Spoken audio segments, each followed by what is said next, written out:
So, good evening, everybody, and welcome back to Hands-on Orchestral Tools 1, not Orchestral Tools, Orchestral Essentials 1 and 2. I'm so sorry for all the technical glitches we had yesterday. Hopefully it's sorted today and I got a constant upstream and no dropouts and stuff like that. So I really hope there will be no issues today. Internet has been stable all day, so fingers crossed, and yeah, let's just get it on. So we actually left off yesterday starting a cue with a little template that we created with all the instruments from Orchestral Essentials 1 and 2, which these two guys are. And yeah, we already started with a little bit of tweaking in an instrument. I used the cimbalom from the library and added a little bit of tweaking there to taste with the reverb and especially with the effect settings, with the filter. And yeah, let's just listen what we had so far and then see where we can take it from there. So this is what we did yesterday in the end of that weird stream.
Good, so far so good. Nothing too fancy there right now. I feel that I'm not really happy with the solo flute we put in there yesterday, at least not with all of it, so we'll just turn that a little bit down. And I think I'll get rid of the first part for now. Maybe I'll come back to that later and edit that. So at least I didn't like the sound there.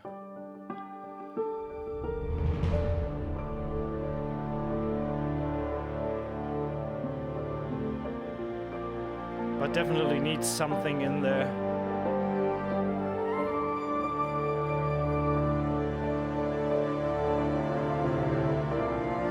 And actually, since I don't want to mess up the fader volume here, because maybe later on I rather not automate the fader, but rather turn that down through CC11 expression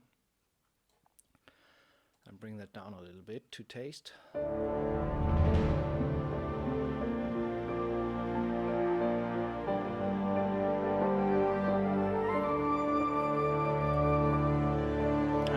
Fits a bit better in the mix. So, which key were we have actually been in? D minor, it looks like.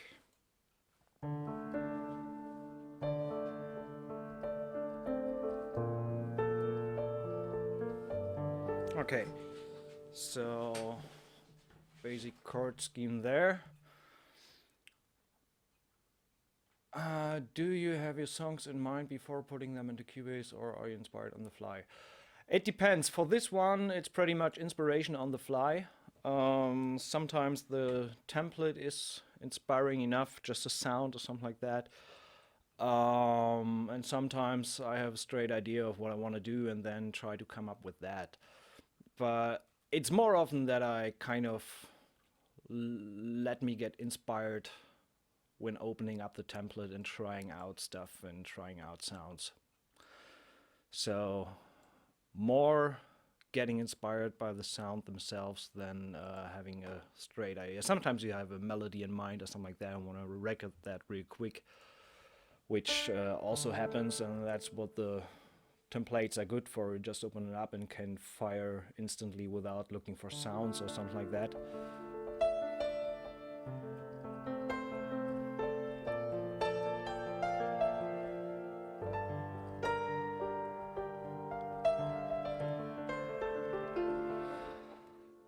What am I doing here? I thought maybe we can add in a little bit of harp.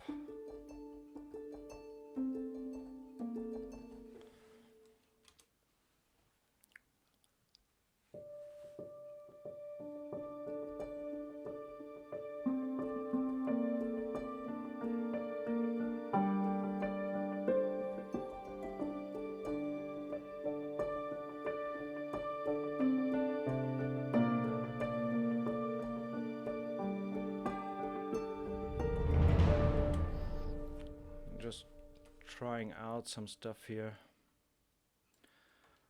Let's move that a little bit to the right.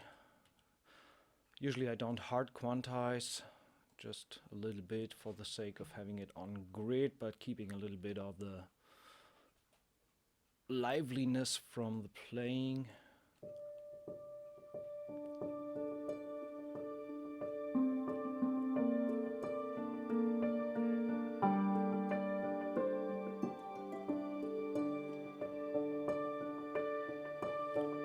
Like the feel there.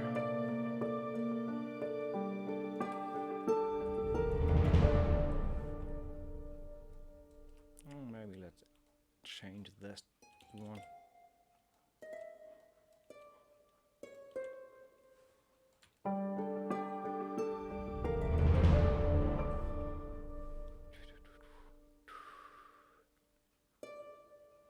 Let's bring that in for the first beat. A little bit softer.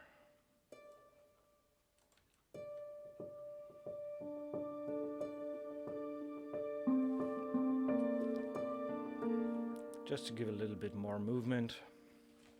I'll duplicate that because that part was pretty much the same as the first one, just added in stuff there.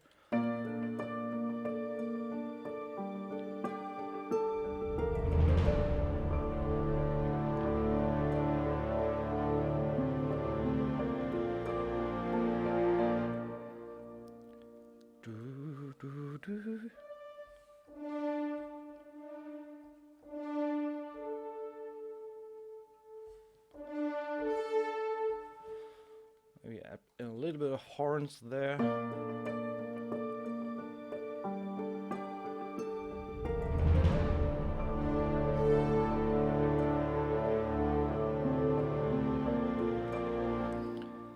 Although we bring these guys in a little bit later.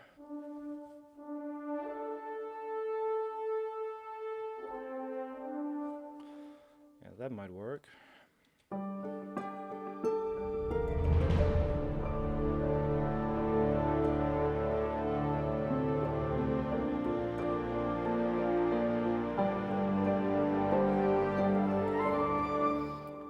That's nice. Need just to cover up for the missing flute there. I think woodwinds here to add on to the low strings.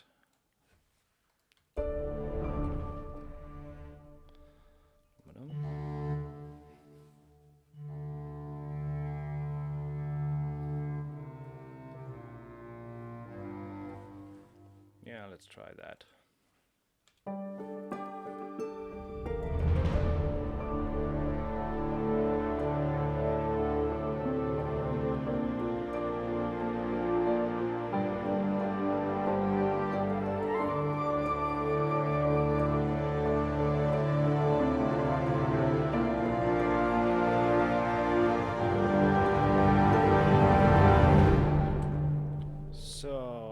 actually gave them a little pause to breathe. Let's hard quantize the first guy. By the way, if there are any issues with the mic, anything to quiet, let me know, because I'm currently not rechecking the audio of the stream. So if there's anything, just let me know here. So strings and woodwinds.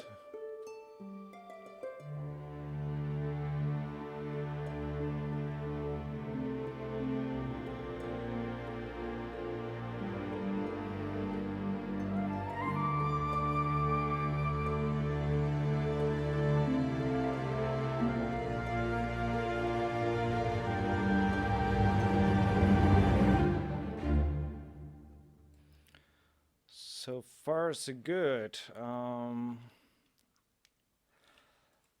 delete these. I didn't like the drums we did there. We take care of the drums a little bit later. First of all, I just want to make sure that the intro part is fine enough.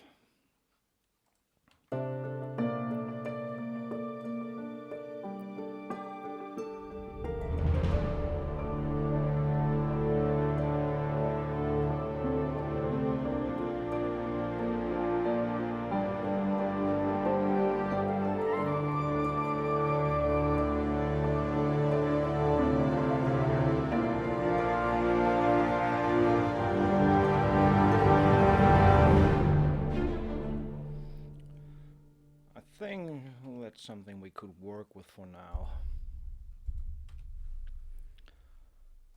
So, chord progression. Well, it's kind of hard to really get into. So the question would be great to understand your music theory. Well, that's kind of the hardest part to explain. Whenever I come up with a chord progression or something that I like, in turn, it could be a sound, could be a groove, could be, as I did with the beginning here, with a chord progression.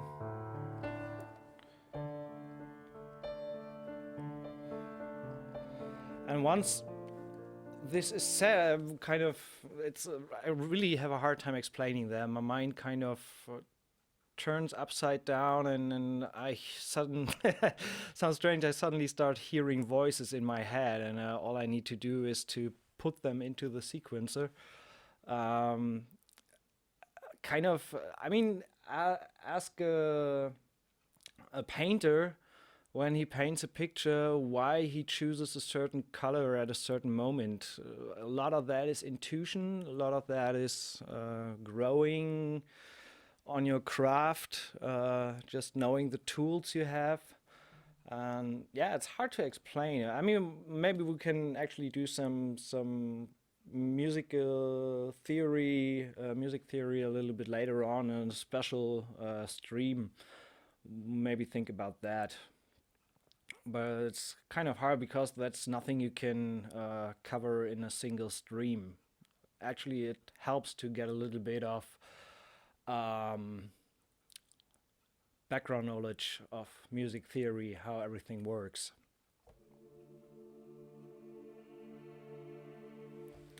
So what I wanted to do is actually bring in that choir swell for the transition there. Let me just check the textures for a moment. Maybe something's in there. I mean, I can tell you the chords for this. So I'm starting on D minor.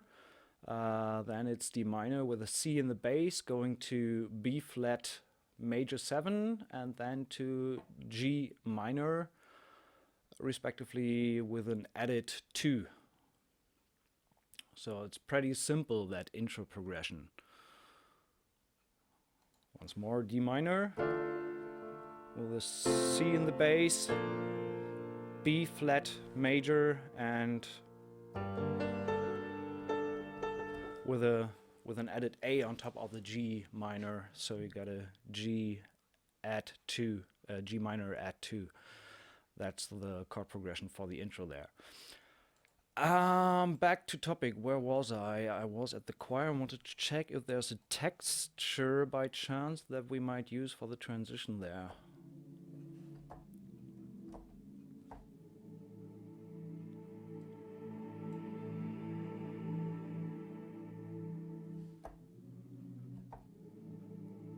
Just need to figure out which tonality that is.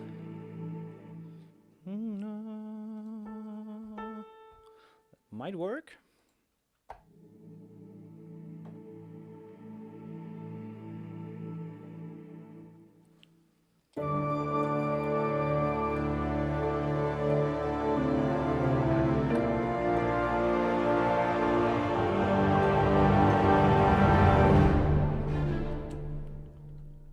I think that's even model controlled, right?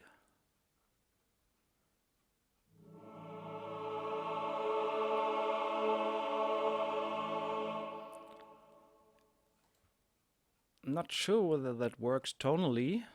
Just checking in.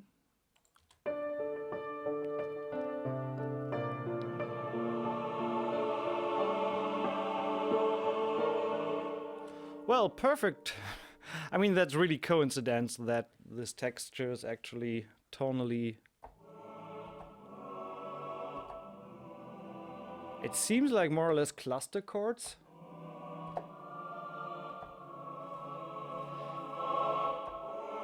But that single one pretty much works great on the transition there.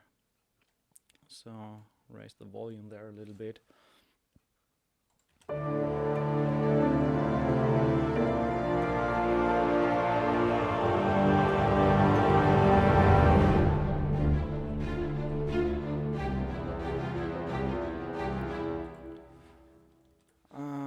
And so far, this second part, I haven't really had the idea of going kind of epic or trailerish with that cue.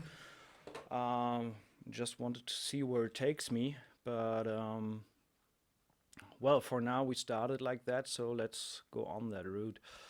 I actually wanted to check whether there are low string shorts in Orchestral Essentials. I know that these are in Symphobia, but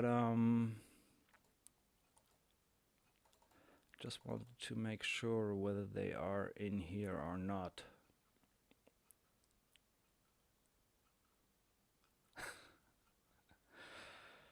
So I don't think that the definition of epic music has anything to do with a chord progression.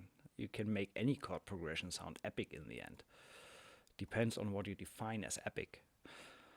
So no short low strings in here, which is kind of sad because I would have used these, but we're sticking to Orchestral Essentials here, so no short strings there. Only short low strings are within the staccato patch.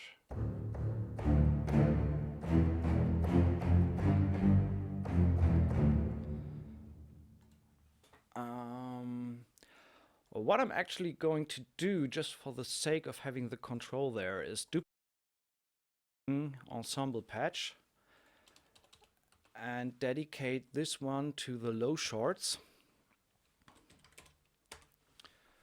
So I can actually make these a little bit louder than the other short strings.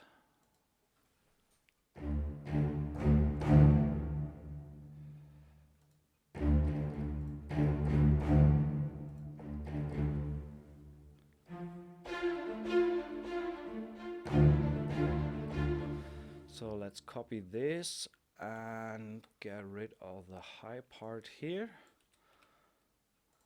and get rid of the low part here. So same material but spread out to two channels, so I have more control on the low strings themselves. Is there a video coming where you compare a few sample libraries which focuses on strength and weaknesses of each one? Not really in that sense that I give you an overview of strength and weaknesses. I rather, when I do libraries, sample library reviews, as you can say, well, I don't really want to do reviews in the classical sense. I rather try to show libraries in use and what you can actually do with them. And it kind of lends automatically to the fact that you discover weaknesses along the way, as well as strength, but it's not intended to really compare one library next to each other. I'd rather see how we can combine stuff and get things together with these libraries and what they can do to help create a cue or create music.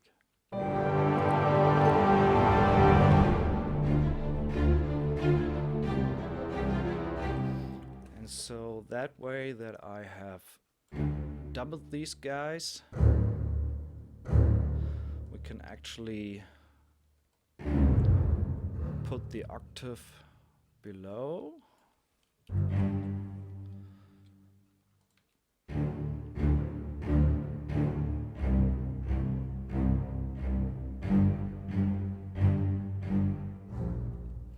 Well, actually there is no B there. So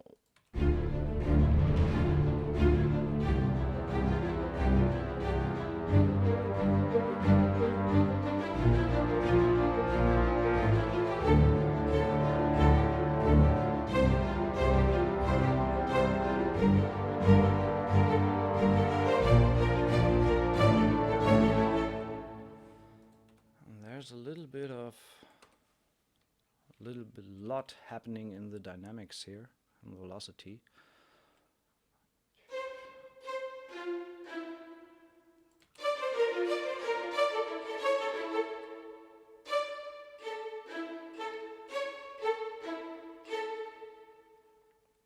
So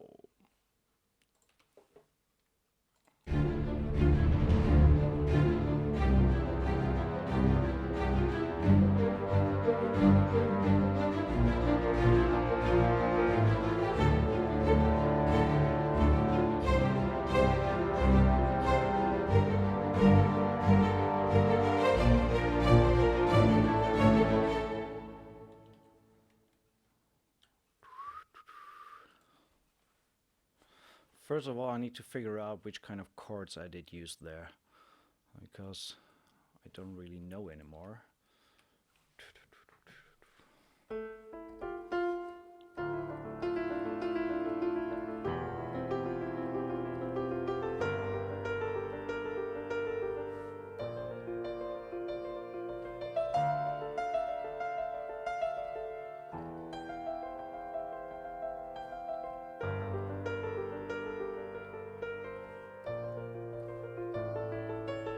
I think that's it.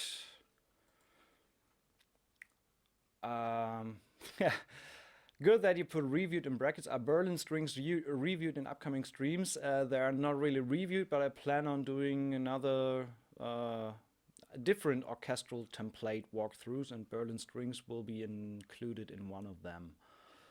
So definitely some videos coming along the way with which make use of Berlin strings.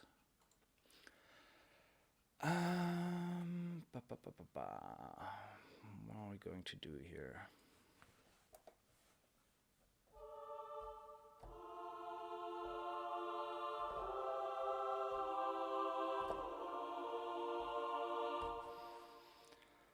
This is D minor, C with E, G minor, B flat major. Okay.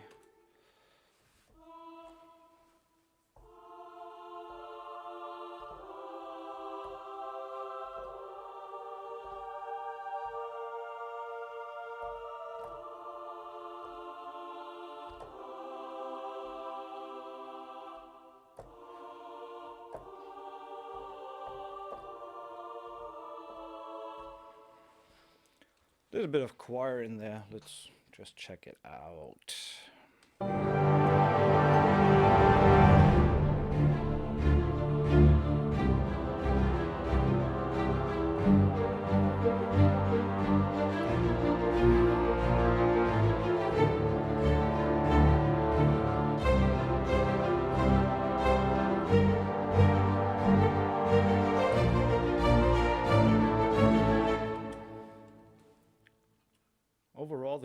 there seems to be pretty soft in volume. So I think I will put that up a little bit. Oh, we muted it anyway, or made it softer. So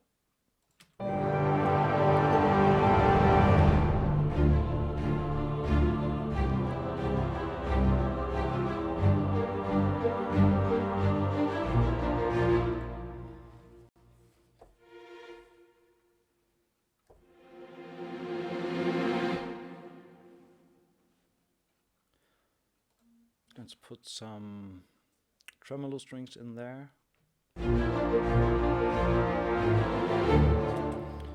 Actually, I think I'm going down here.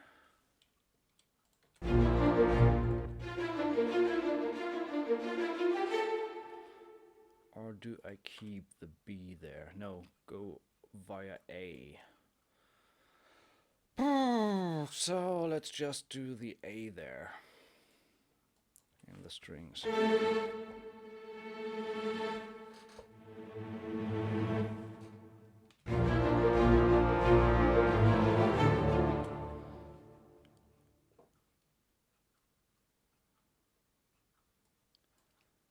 So are we live 30 minutes already? Wow, time flies here. Of course you missed a lot. Did I miss anything in the last 30 minutes? What a question. Most important things.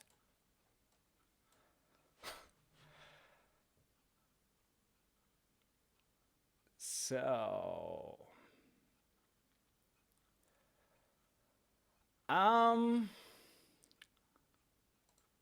stuck a little bit at the moment. Let's try some percussion here.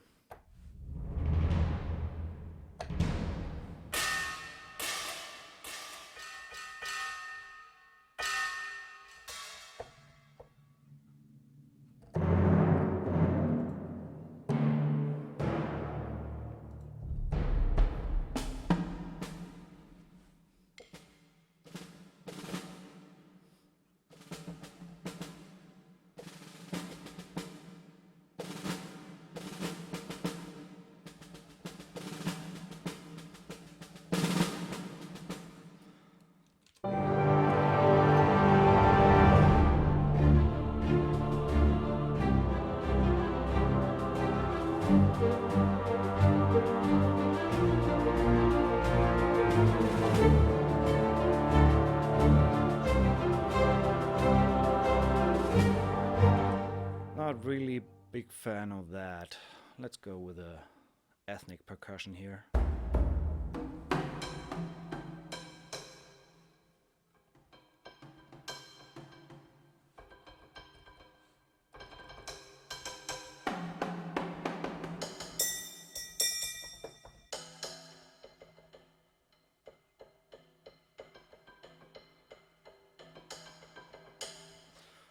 Let's start off with some high sticky percussion.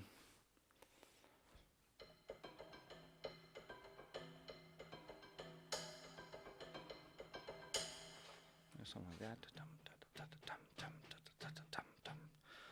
First of all, make sure, delay compensation is there.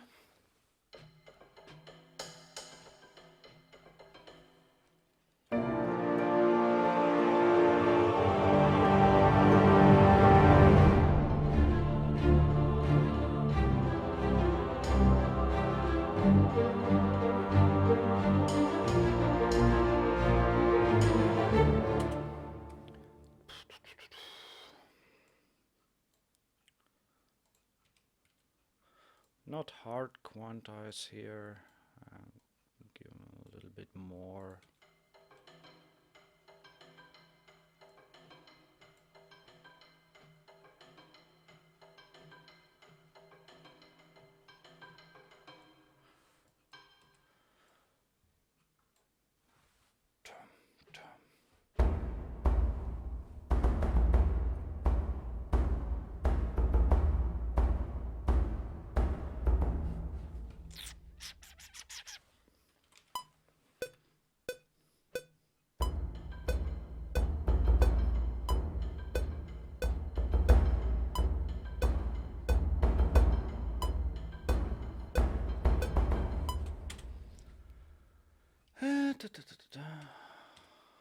Oops. That should be enough. Keeping a little bit of life in there.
Just trying to put a little bit together here. Yep. There we go.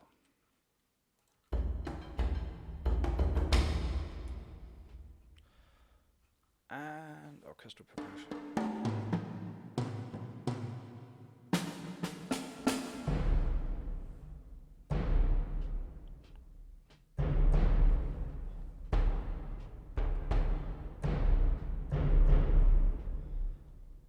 Let's see if that guy works out.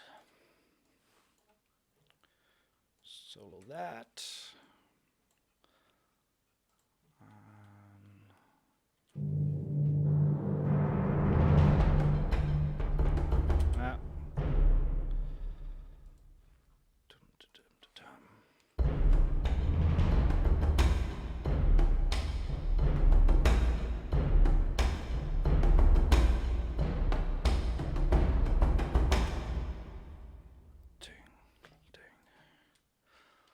When it comes to orchestral percussion, I always try to think of it like I would for a band drum kit, so kind of covering all the frequencies that are in the spectrum, and try to cover these, going more energetic from low to high, so low hits way less often than higher hits like toms and snares.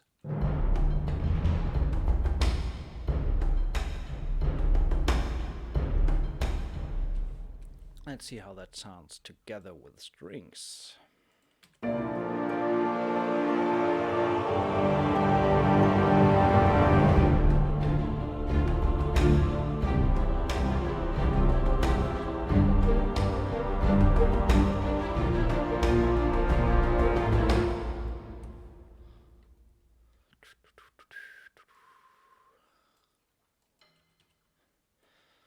Something weird in the sticks here.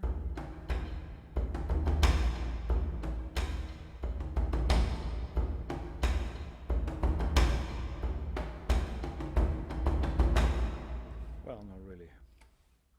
That's fine. Duplicate that.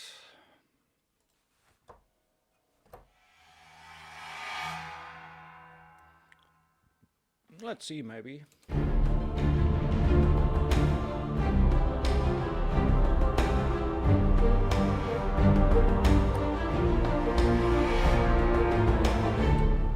Might be a nice transition effect here.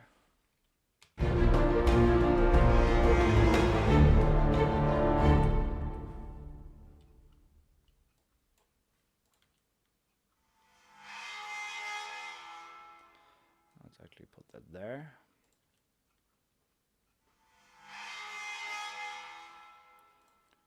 Or rather, like that.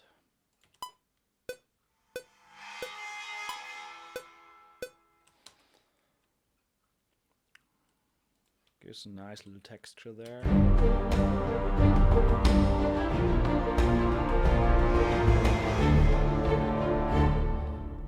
And getting that big drum there again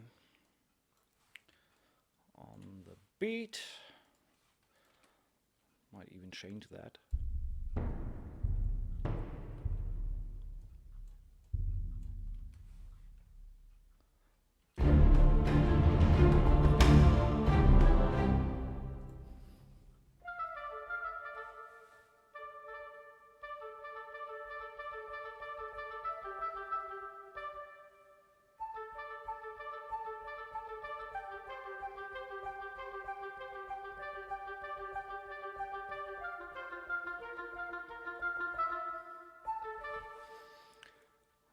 add in a little bit of that to support the staccatos. One thing that I find that the staccato strings in Orchestral Essentials are a little bit lacking, if you can say that, so they don't have that much bite as other libraries that I have.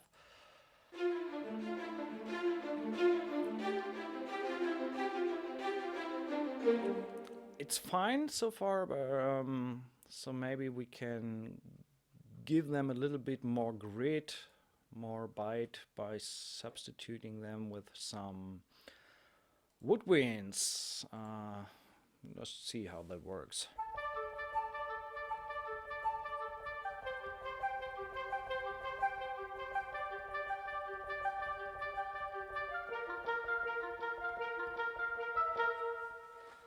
Actually, that last one should be an A. Let's see how these two sound together. Not delete, damn it.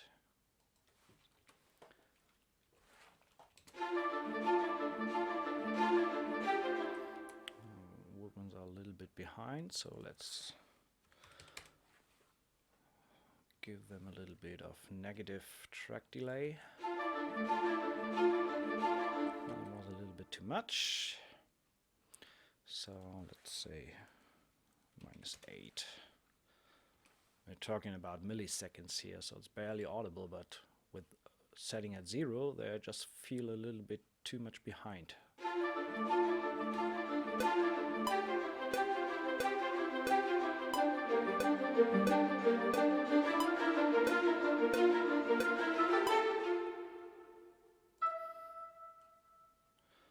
So actually, let's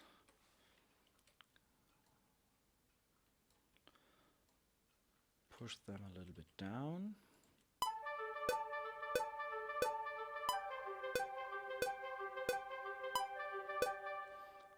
Maybe lengthen the notes a little bit.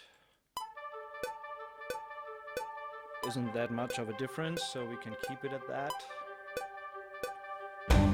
Need to experiment a little bit more with the setting here. Back to -15.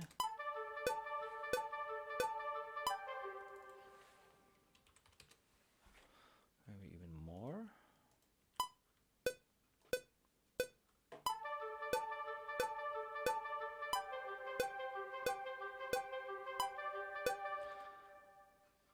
They want to finish the cue.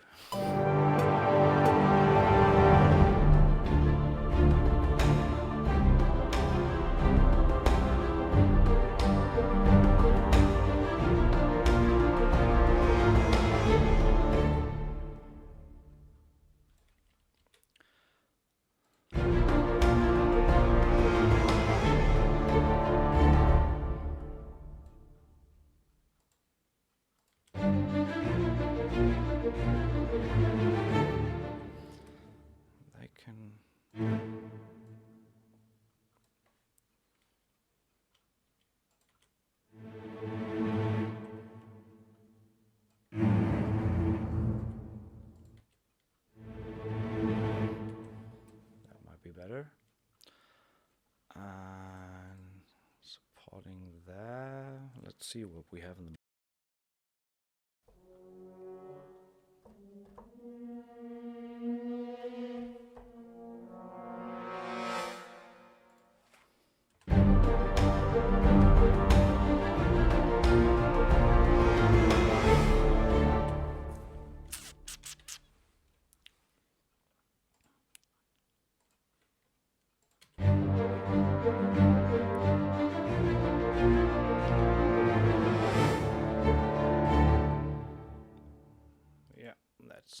nice.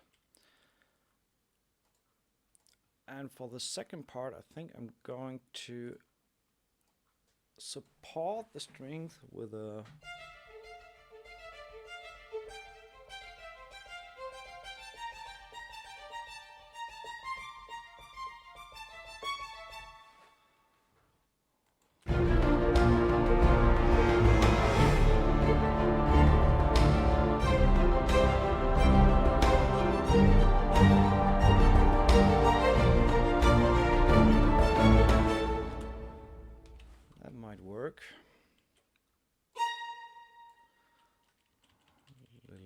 inconsistencies in the velocity, so let's kind of do a little bit compression on these and give it a little ramp to get louder.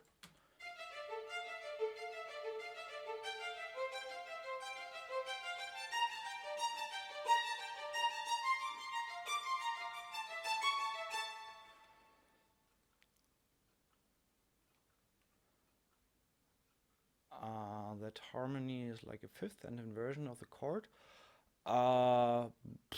Is that an inversion? Not really. I'm ending on an A sus suspended and A major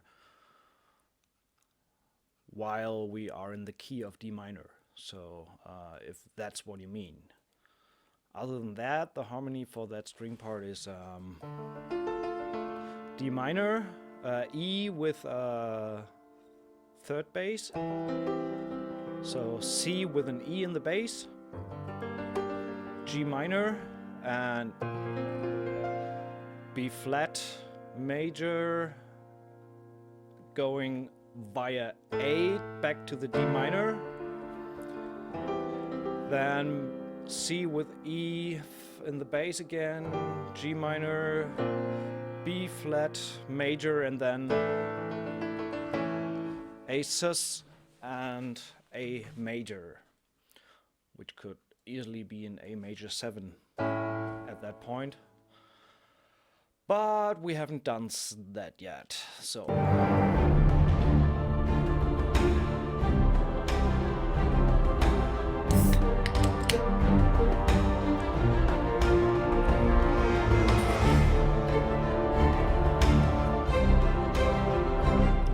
Needs to be a bang after that boat symbol.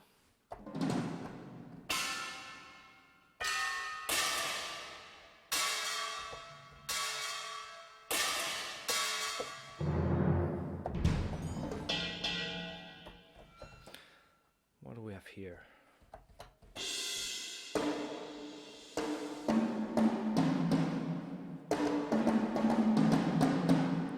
Phil Collins, anybody?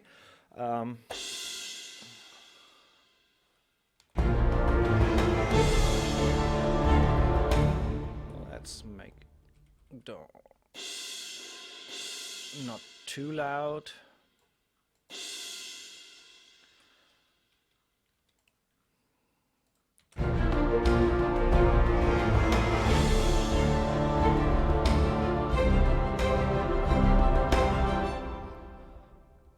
Let's support that also,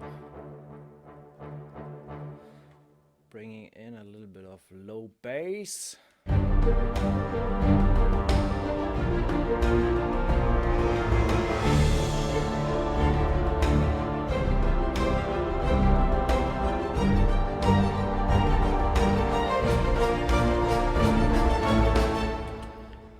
That last A was too late. And actually, let's bring that down. Quantize a little bit. So that's what we're actually doing.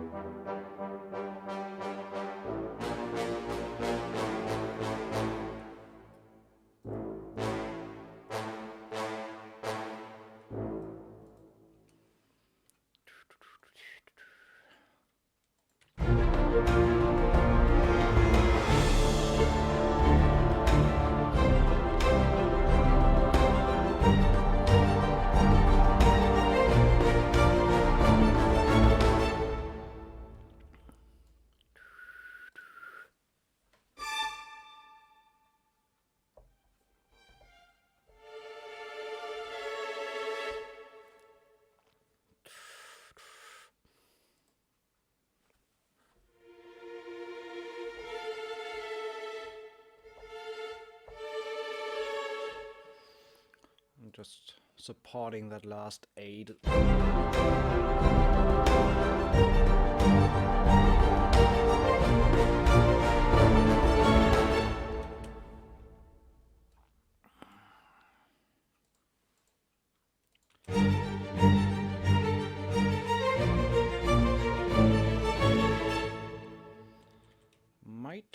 even come in a little earlier on the B. Let's give me 64th here.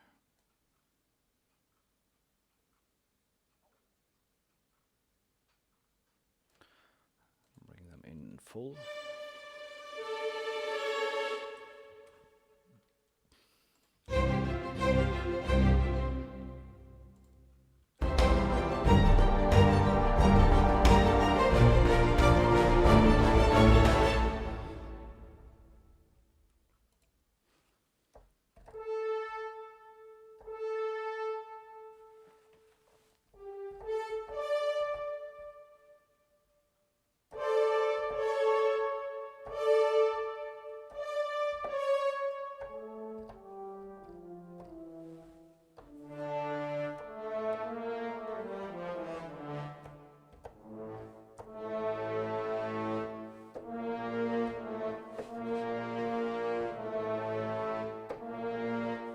I mean, we already have the staccato brass there.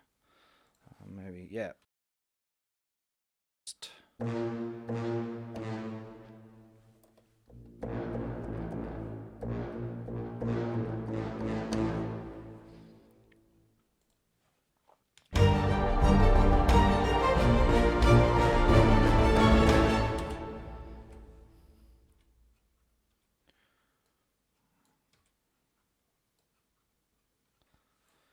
So, let's listen to the brass on its own.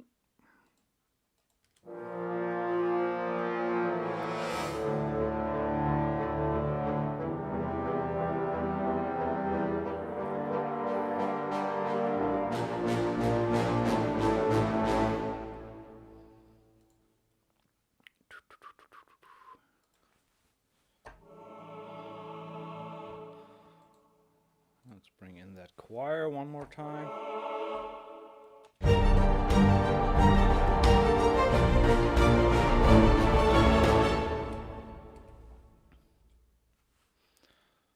Fading in on the B here because the choir is singing in A or D, A fifth, something like that. So it doesn't get too messy.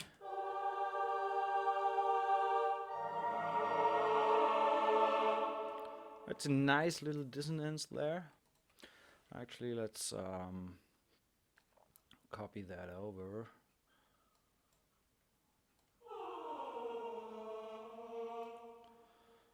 To really make it full.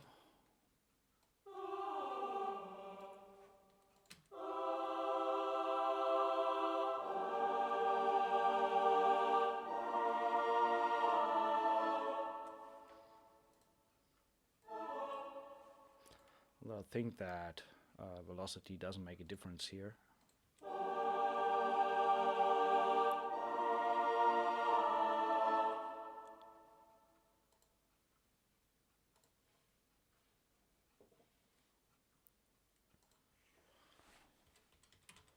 Are we off again? The stream broken? No, there we go.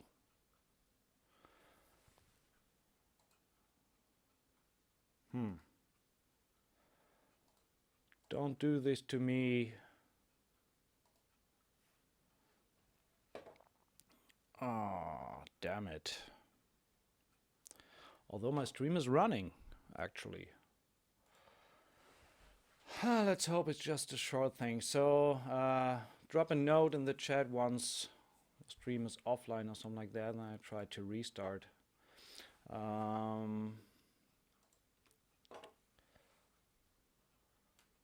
So, yeah, it seems we're still online.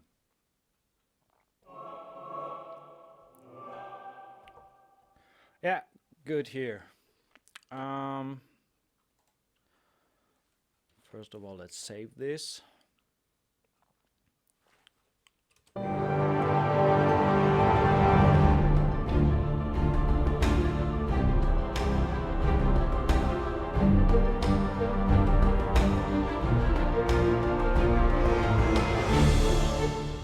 Actually, one instrument that I forgot in the tonal percussion which I'm currently missing here, is, where is it? Percussion.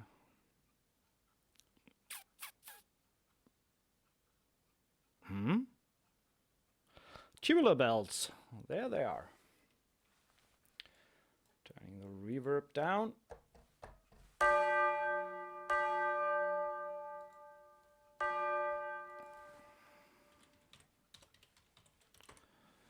Because I want to bring these in on the bar there. But I will put them a little bit more behind. So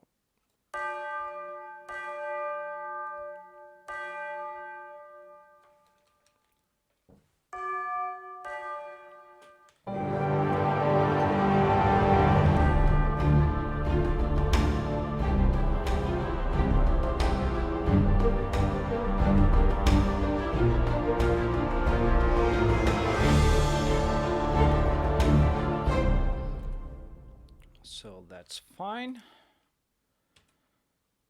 Quantize, bring that back there. I think I turn the volume even down a little bit more. So let me just give it a full run through of what we have so far.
We're getting there.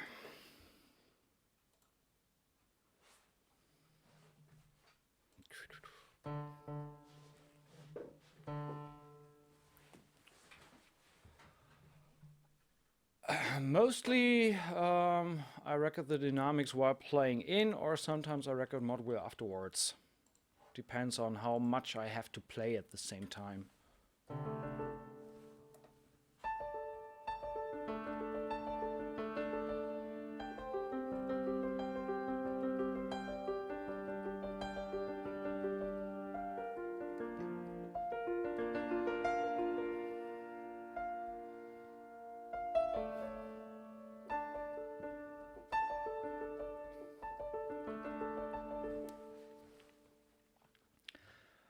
Not sure them.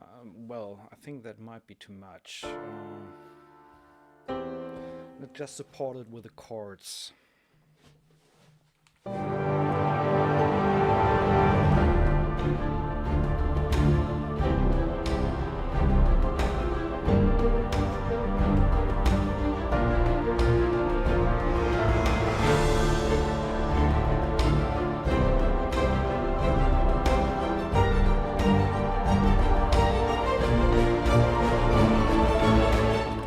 That didn't work out.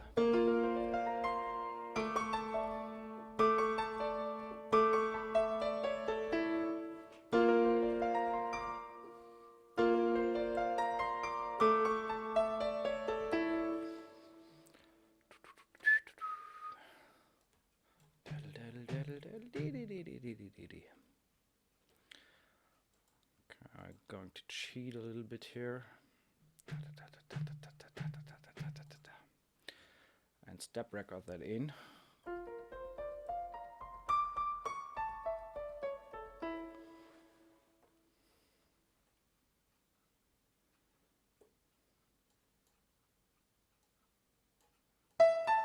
Ah, damn it.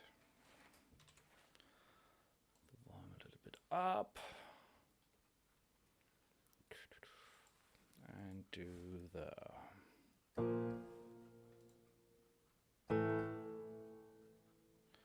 actually this one belongs there.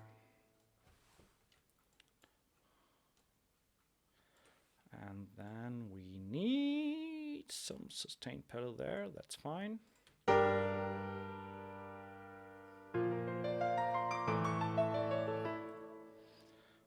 even get a little bit more of a ramp.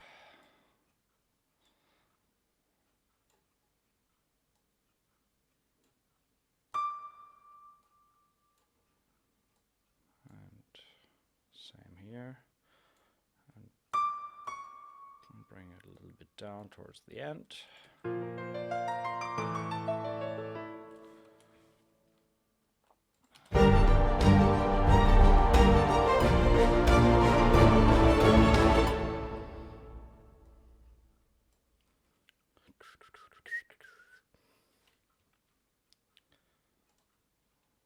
Hitting the red already, we take care of that later on.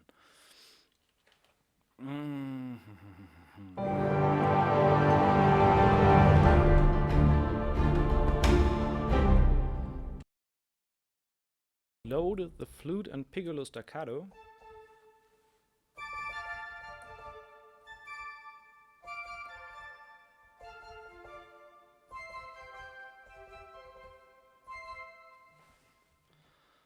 I do that really soft, that might help to give a wider space there or fill out the frequency field.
A little bit too busy for my taste, so let's try if it helps if we bring these guys down.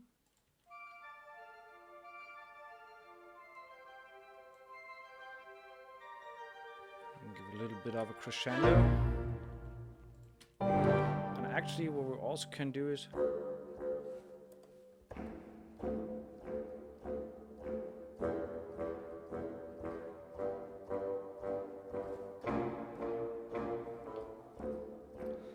support the low strings here on the quarter notes.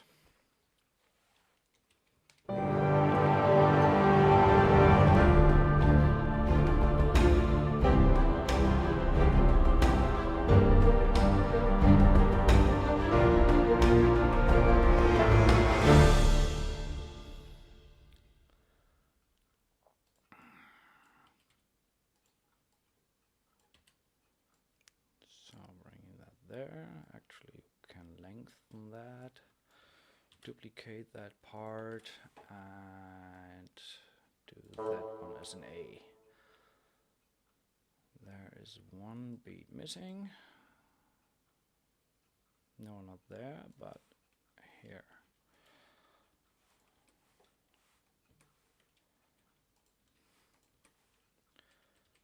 So, okay, we're good.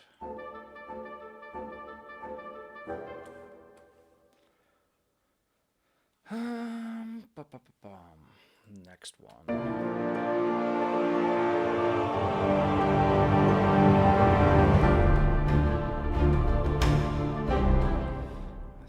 Still in the percussion, something is way too loud, or was it here? No, this is only the deep stuff. I think this guy irritates me. Better.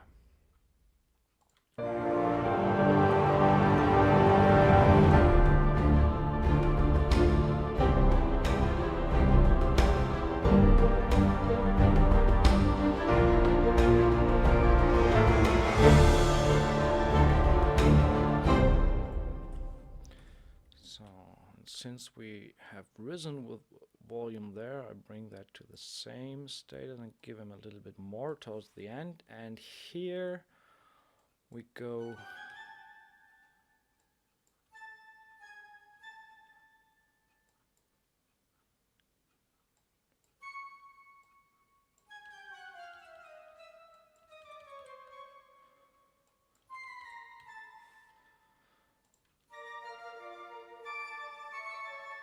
Yeah.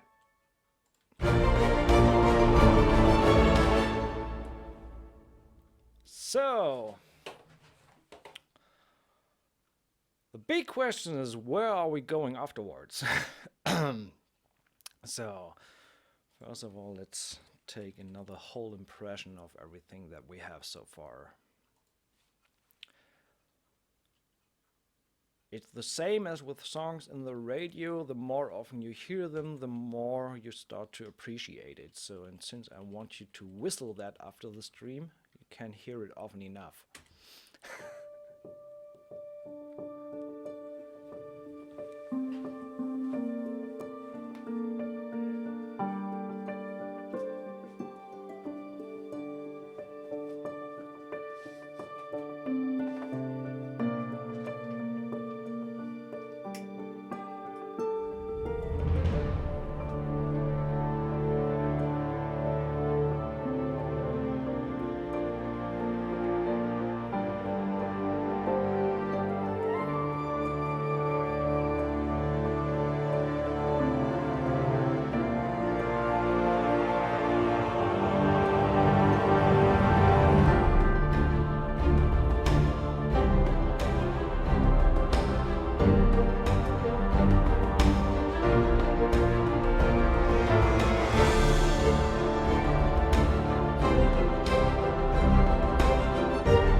Well.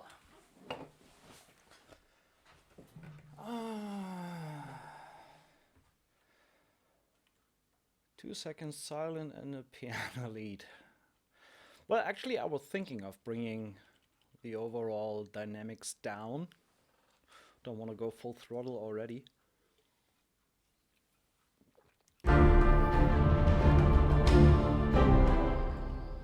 Maybe we can try out some of the sound design patches.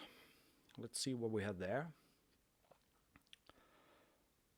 And we still have the organ.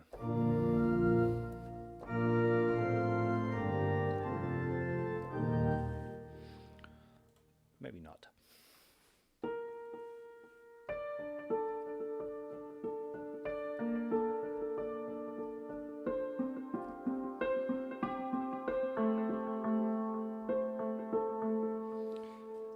Or maybe we rather come up with some kind of theme there. So something memorable. I mean, so far we are still at the pretty generic stuff, some little bit of staccato strings and nothing too fancy there.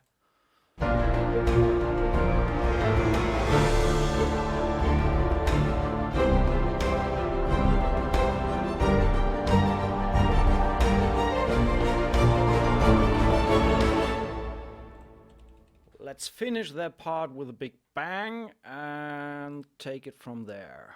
So, and when I say big bang, I mean big bang combined with a low plus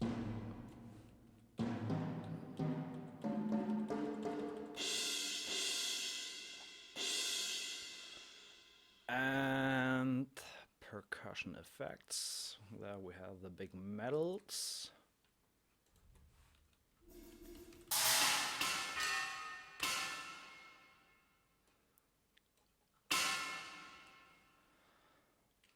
bring back in the timpani roll we have done here.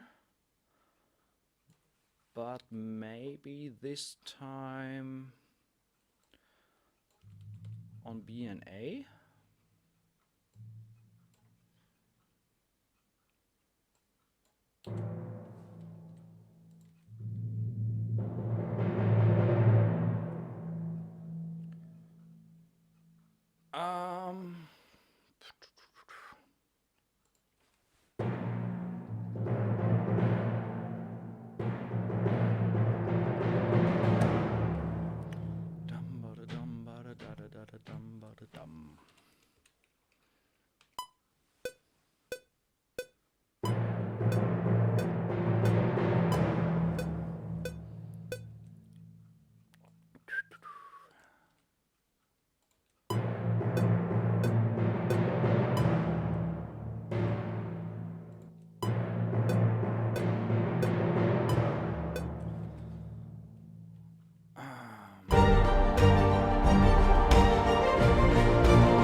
Not this one.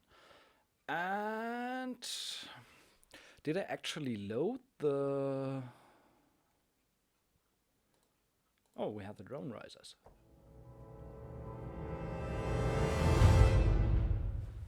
Nice! Let's put these guys in as well. Which key was that? Thanks to Cubase memory function.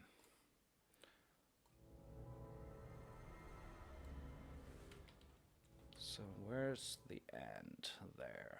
So again, I just need to figure out whether it ends on the beat.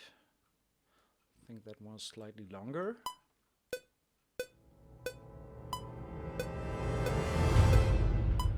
Okay, kind of a little bit later than that.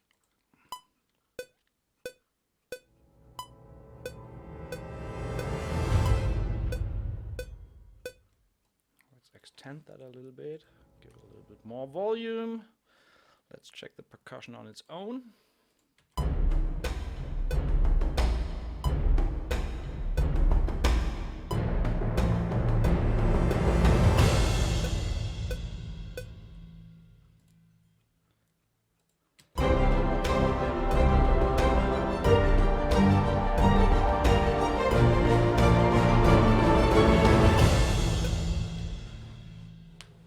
That might easily be that you have heard that sound before, because the content for Orchestral Essentials 1 and 2 is derived from Symphobia, which is a little bit older already. So in Symphobia you get tons of more stuff out, these rises and drones and stuff like that.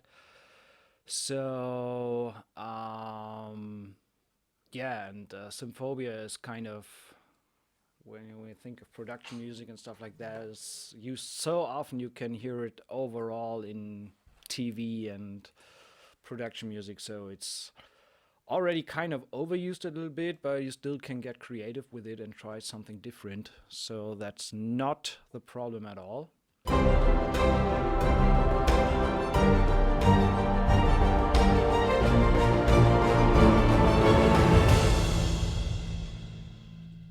Let's do the Brahm for the ending there on the D. Why not?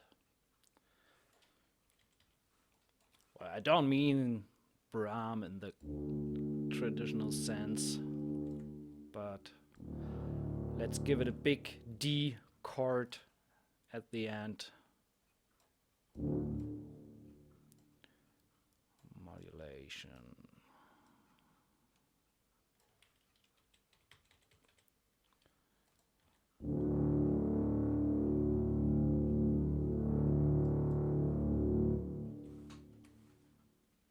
So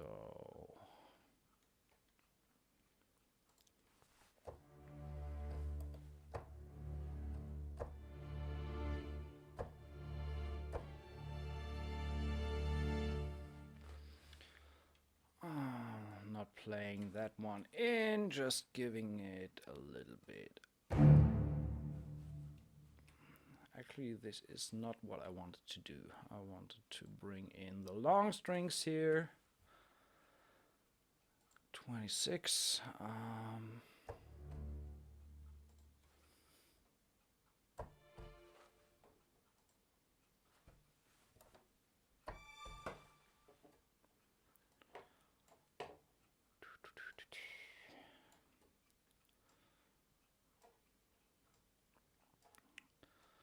A little bit of modulation data here.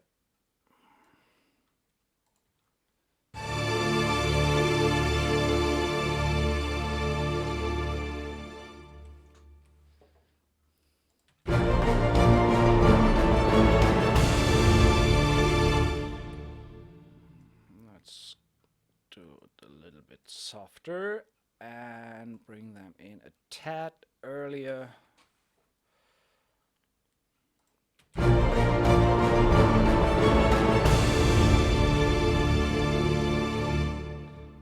Definitely need some tremolo strings down below.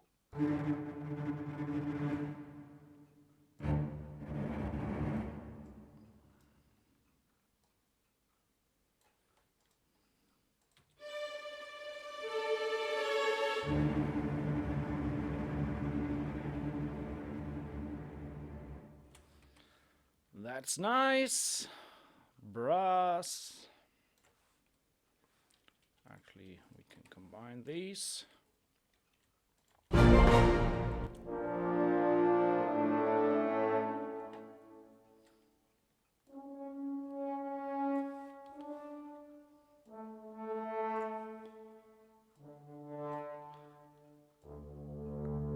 Going with no third here in the low brass to not mess this up.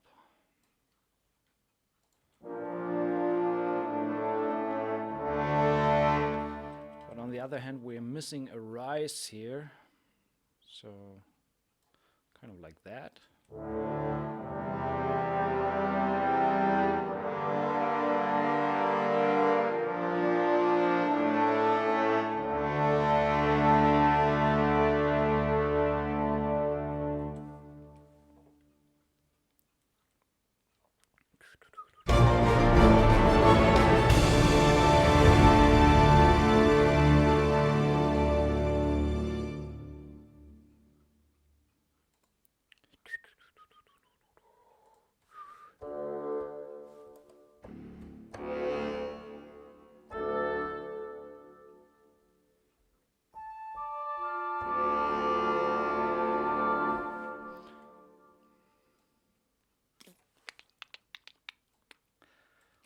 Woodwind, spread out the chord a little bit.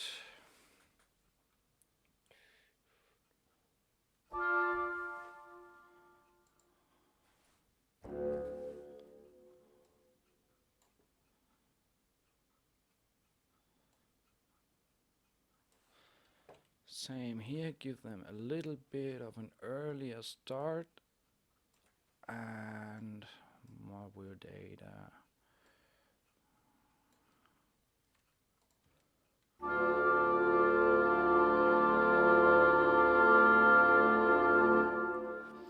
Damn it, these guys are not reacting to mod wheel for velocity. So what we're actually going to do is use CC11 here.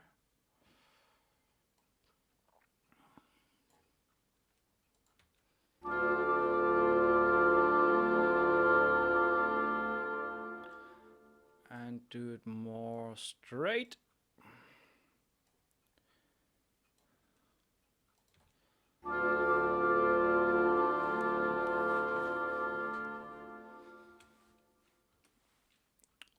So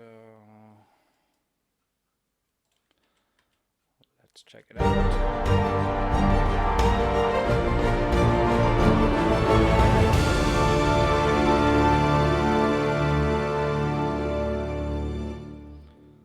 Low piano missing there, so let's get that in.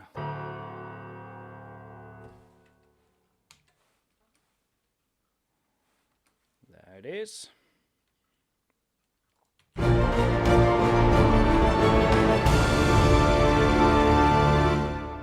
last but not least, the full throttle choir.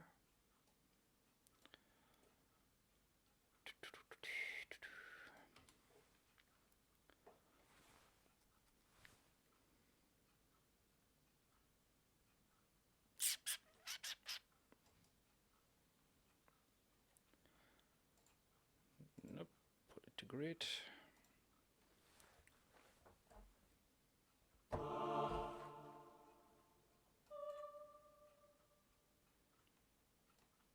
There is no low D, okay.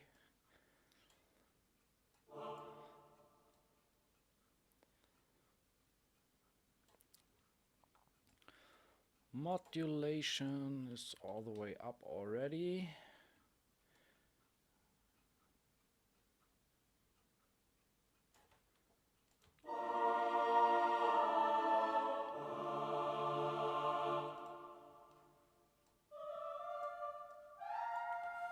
Why not? We have a 60-piece choir here. And actually, they can hold their breath a little bit longer there.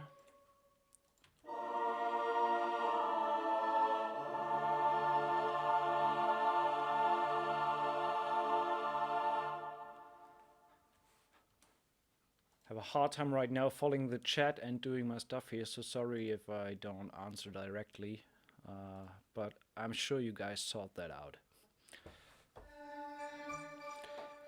So, sound design, what do we have here?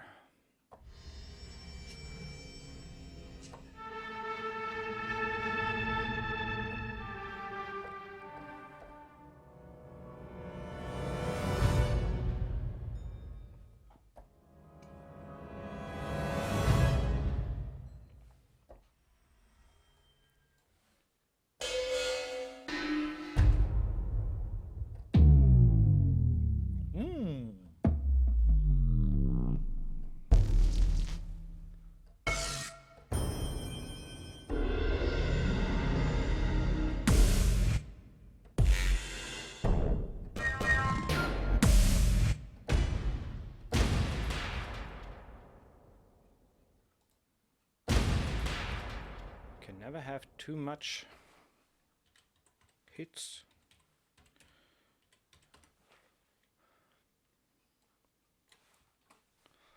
Which one was it?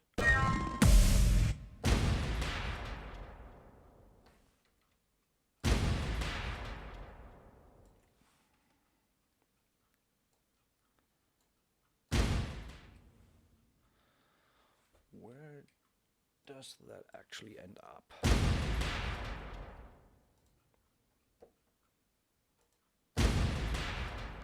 This is percussion, obviously.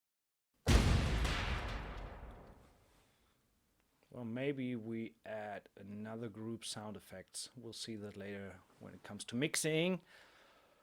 Hopefully there does not need to be done too much. Oh, the tubular, of course.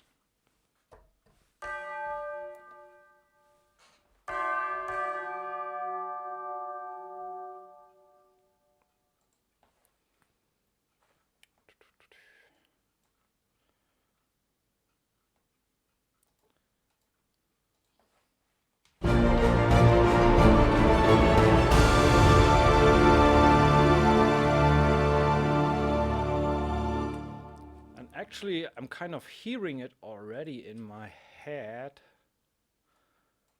in my inner ear.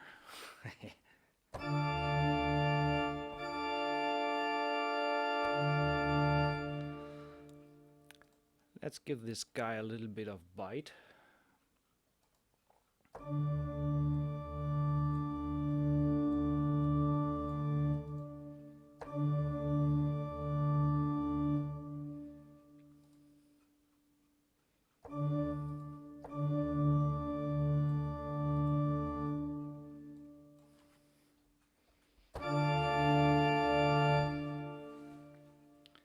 Just for the chord there. And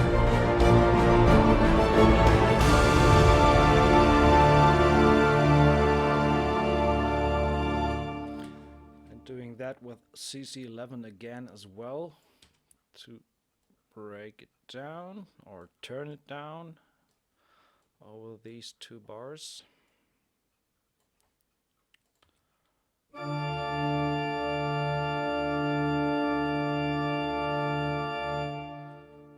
Why the hell is that guy not reacting to CC11?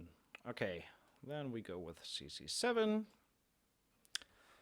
Just need to figure out what volume we're at -6. That should be something around 89, a little bit less. 85. So, and then bring this guy down.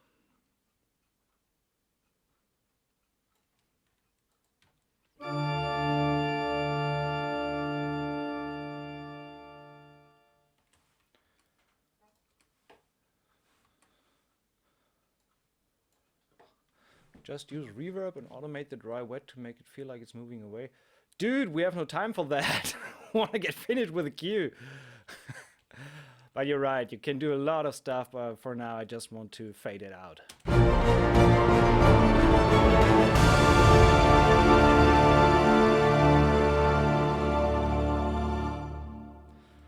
Actually, let's duplicate that last choir not only on the A but also on the U. We're going full force here.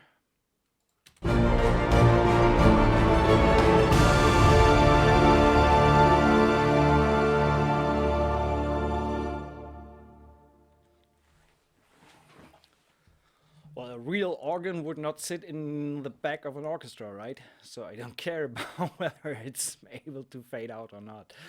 I think that's fine for now with a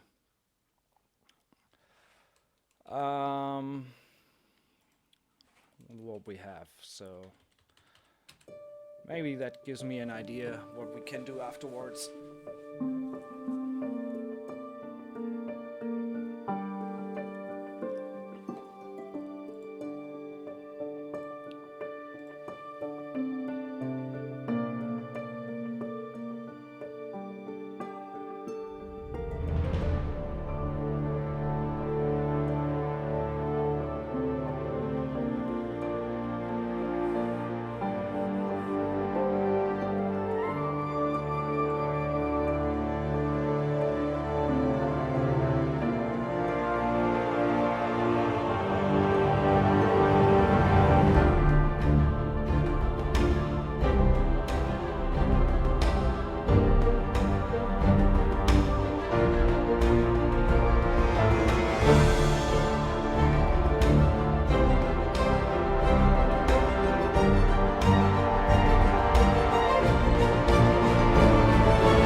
Not too shabby.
Back to cimbalom. Actually, that might be a good idea because that kind of closes the circle as we're beginning with that.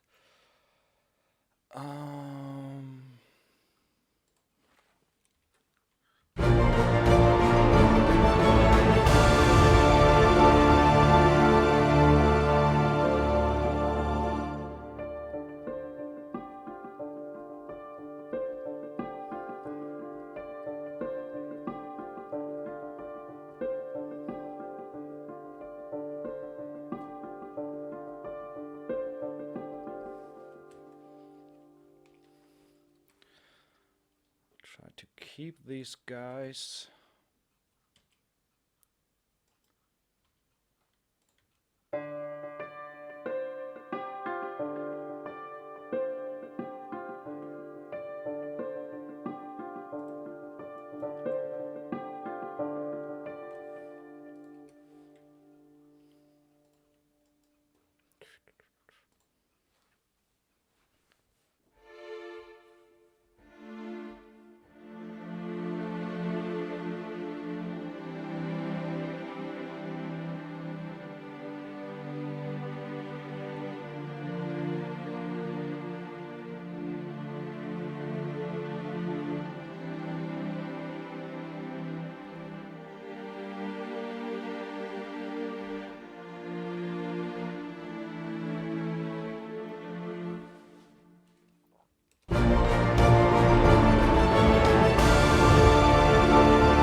Nope. Need to listen once more just to get an idea.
This happens when you play without click.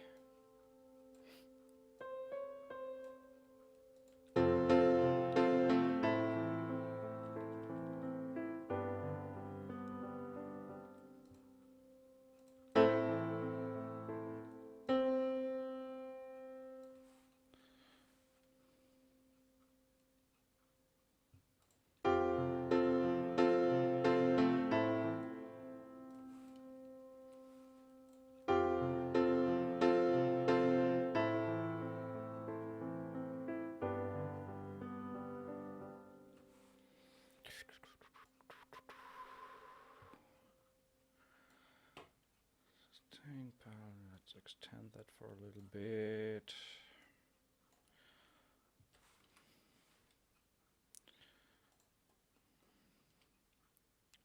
I think I just duplicate the here to not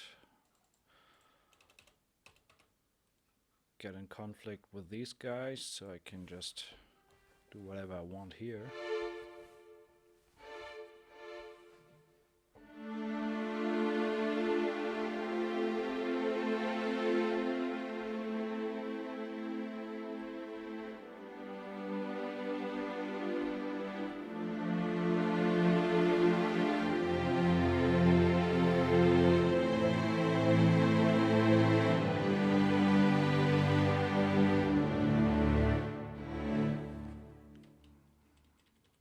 could be something.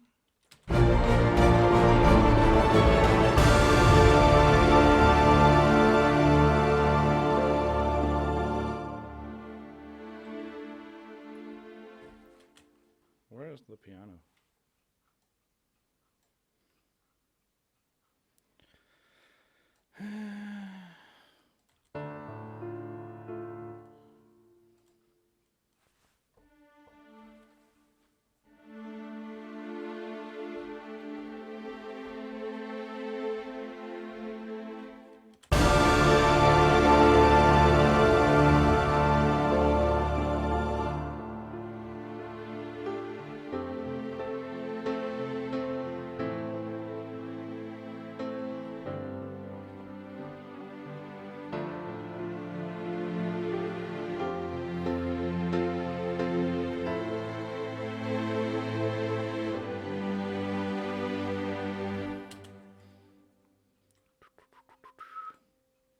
Okay, let's do the mod wheel data afterwards.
Sorry to disappoint you, not going for the flute here.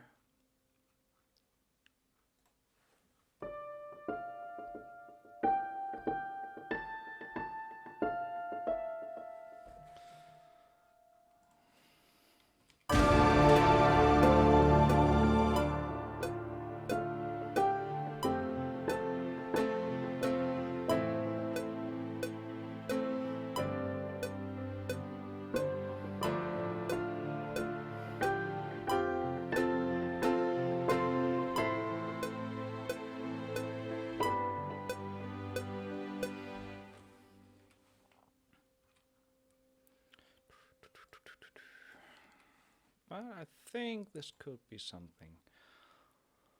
We're getting there.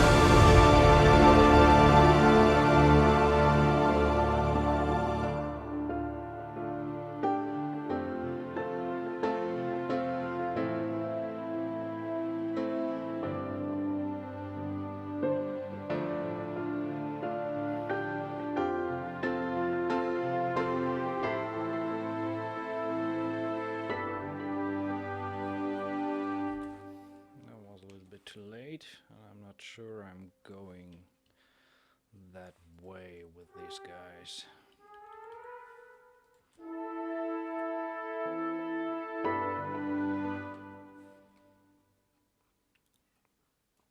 Actually, one of these comes too early.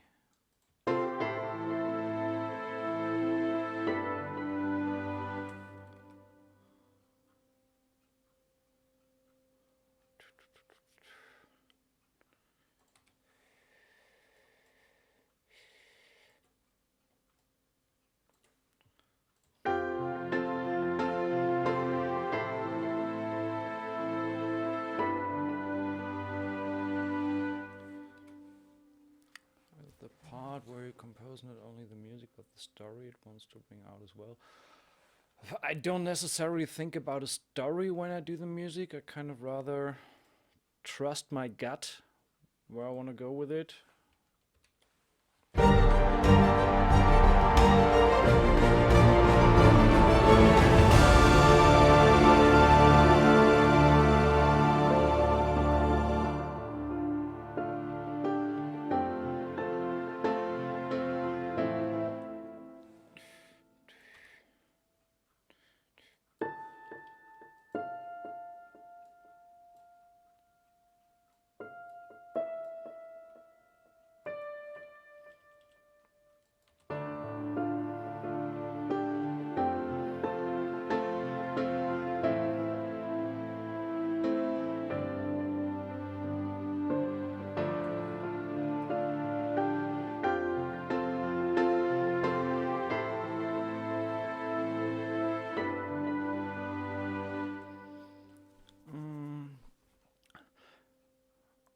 Let's try the...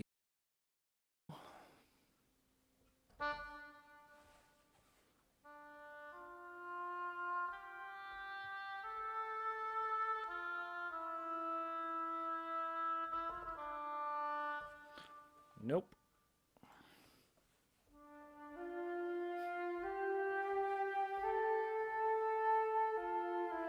Maybe still a flute.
Actually a nice little theme or motif. Well, theme.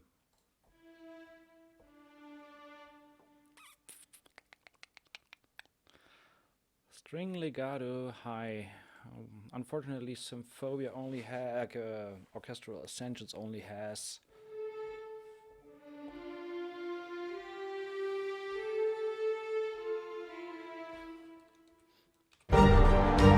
violins with flutes combined.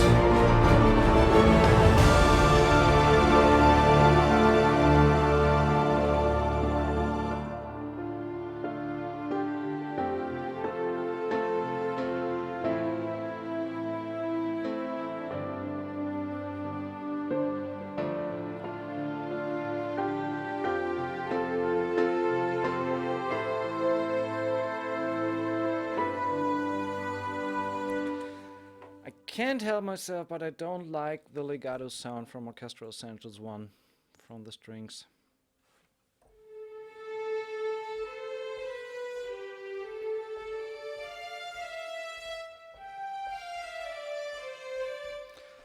Sorry, but we can't use these. I just don't like the sound.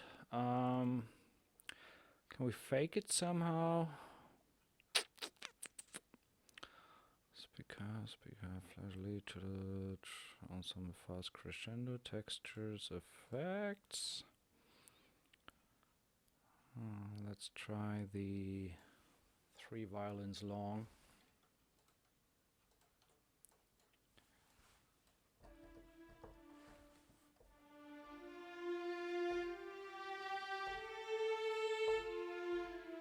It's not legato, but at least sounds better than 3 violins sustained.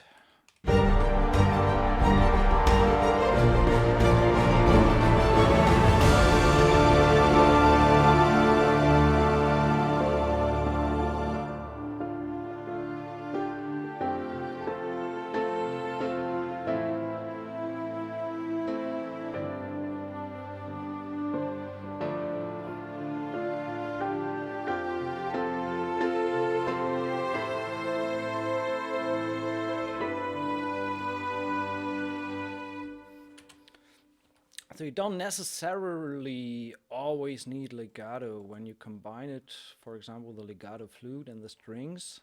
It can work out.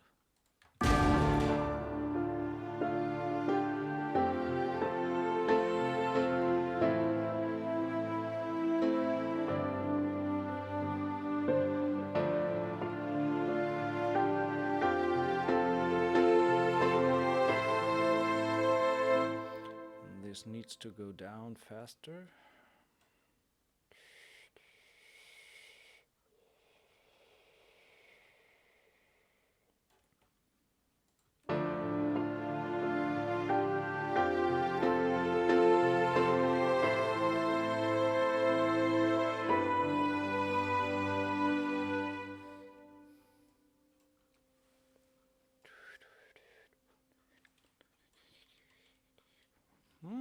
Kind of hearing already where this is going, so this is a good sign, because then I only need to play in the stuff that I hear.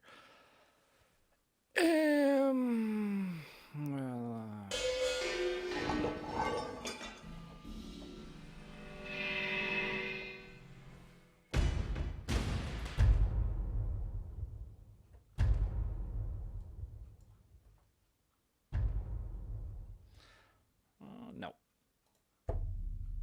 Yeah, let's go with this guy.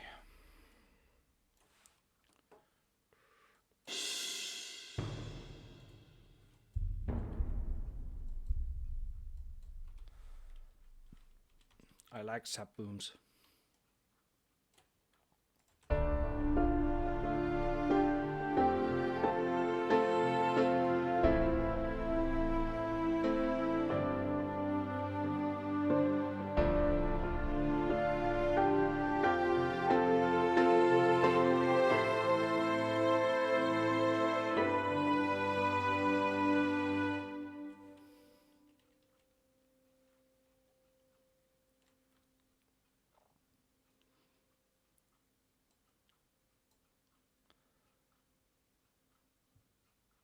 I actually, will there be streams where you compose on actual movie footage?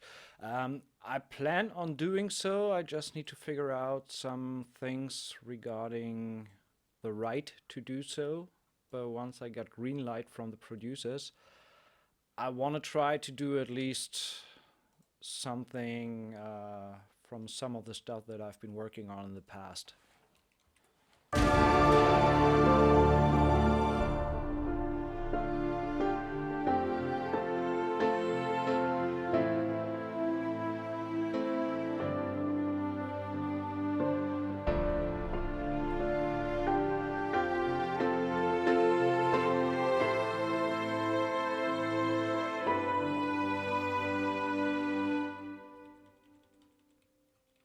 See the footage when you compose? Yeah, actually in Cubase I just have an integrated video player window that I can either have here or put it on an extra monitor and do full screen. Yeah, I import video into Cubase when I work with it.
Will the window eat RAM CPU when it comes to HD footage? Actually, when I'm working with actually in the projects, I don't use HD footage. I kind of ask the producers to provide something like 320 by 240 or something like that, which is totally enough to work with it.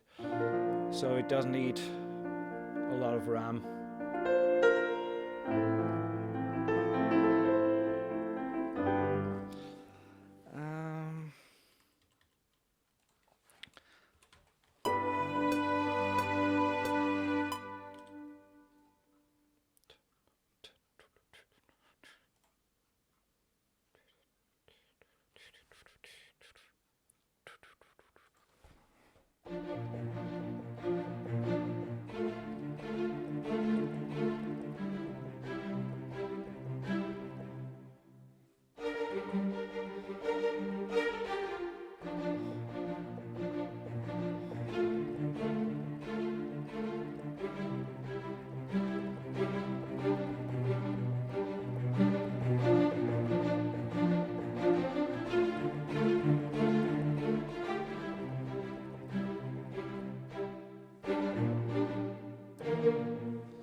Actually pretty nice.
Sometimes chord progressions can be an asshole.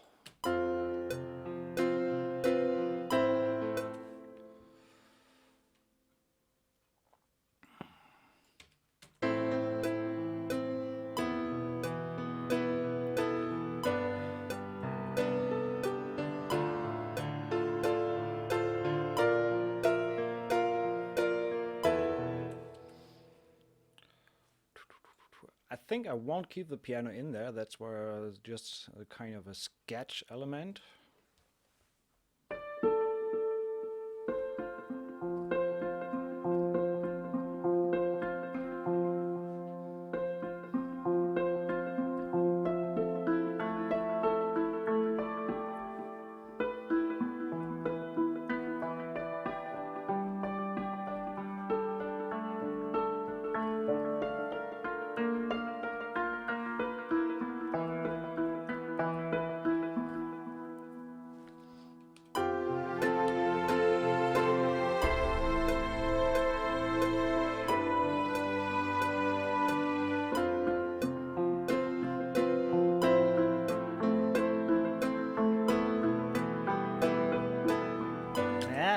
Damn it.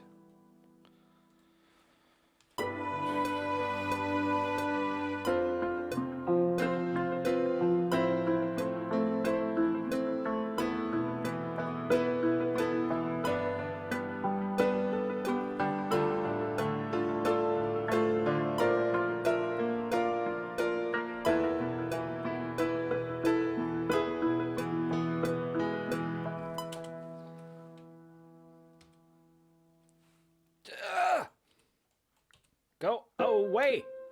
So...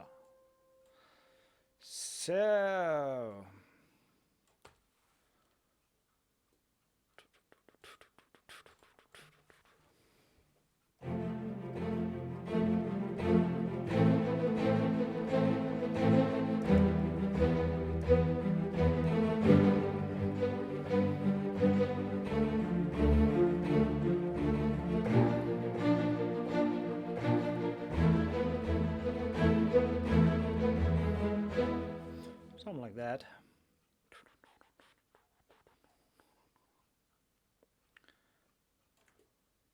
How long is it? 8 bars? Something like that.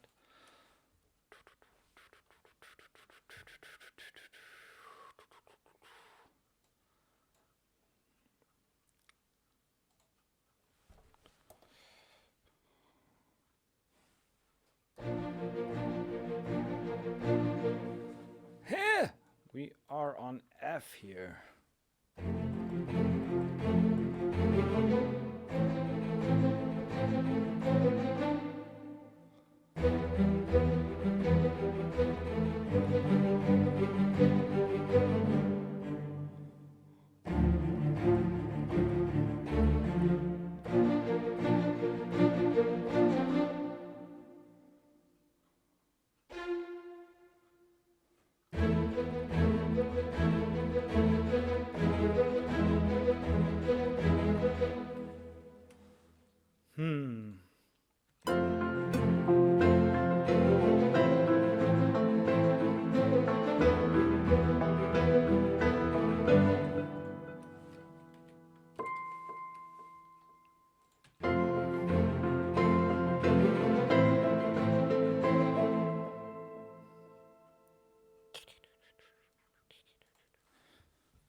Ba, ba, ba, ba, ba. 8.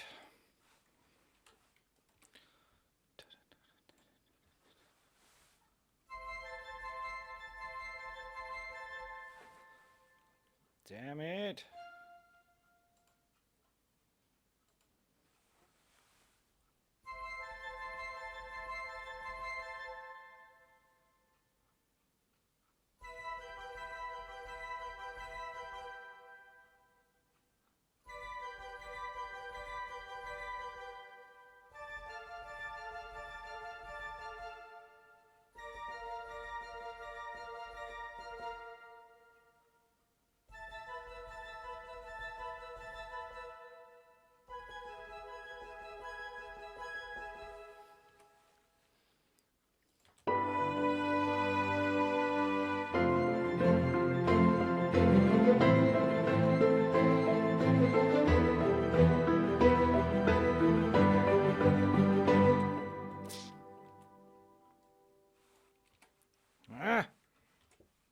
delete.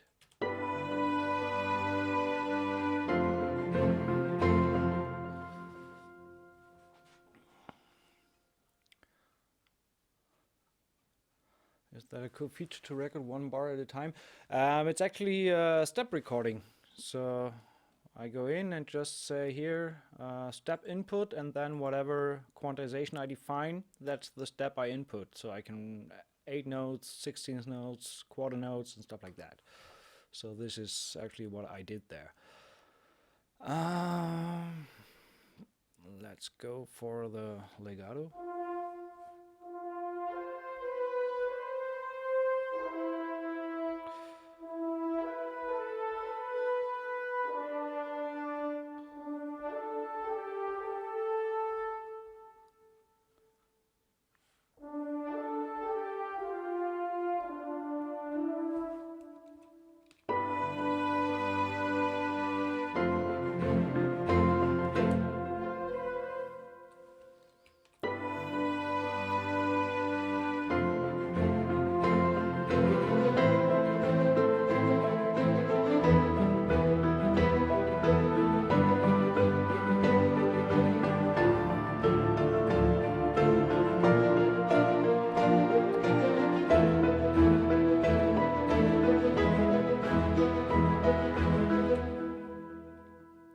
So I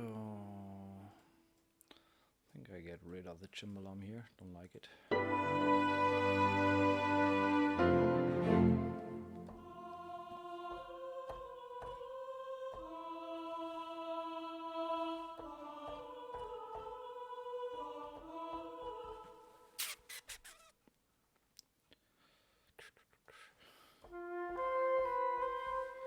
Let's keep on with the flute here.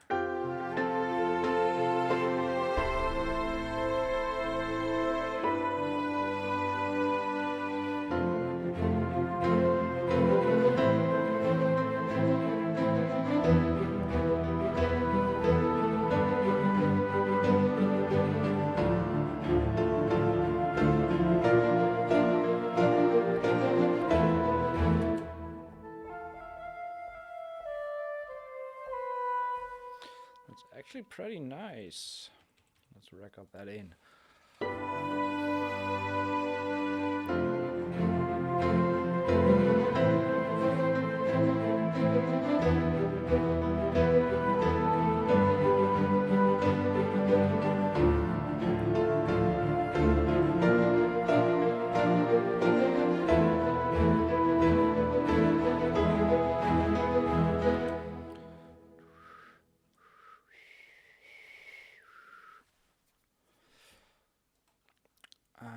Let's duplicate and go. I haven't loaded up these guys since I was thinking I don't need them, but let's try the solo trumpet here, although it's not legato.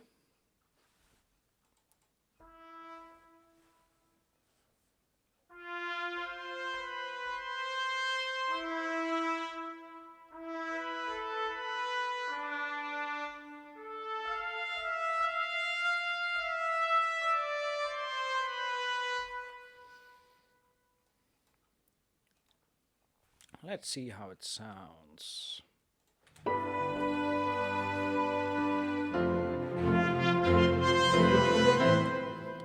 Damn it. Solo trumpet sustain. Whoops. Solo trumpet sustain.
B there.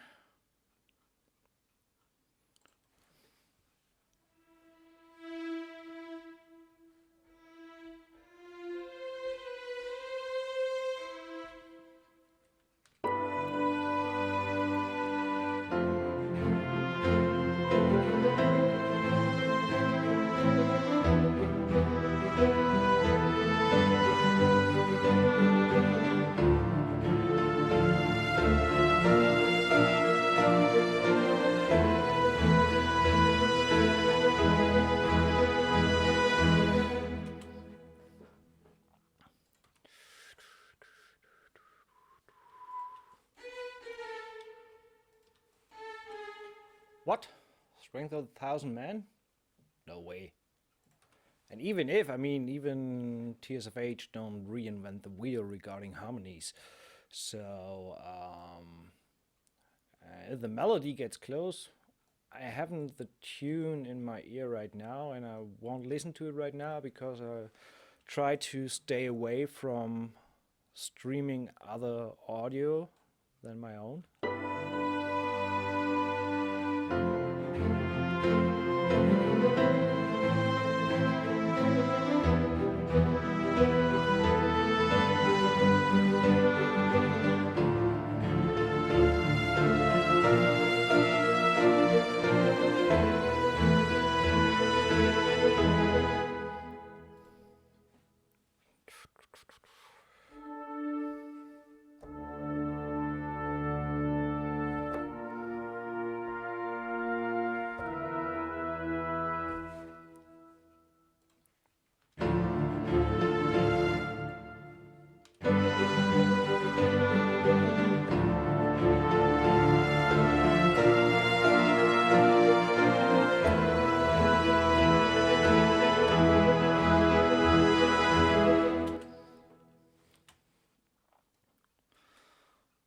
So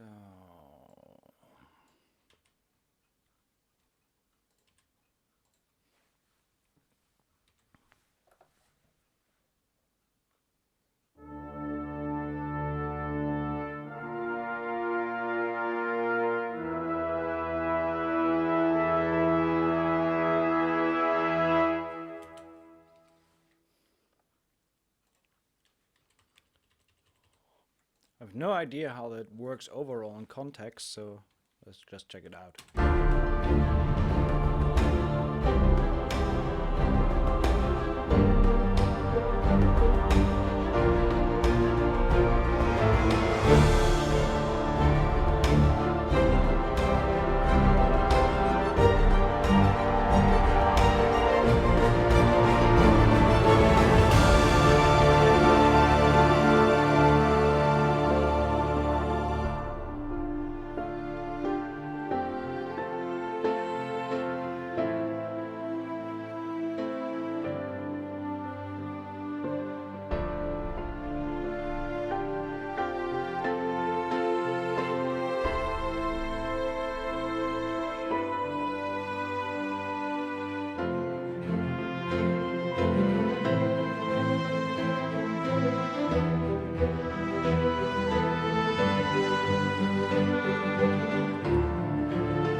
Okay, let's bring in.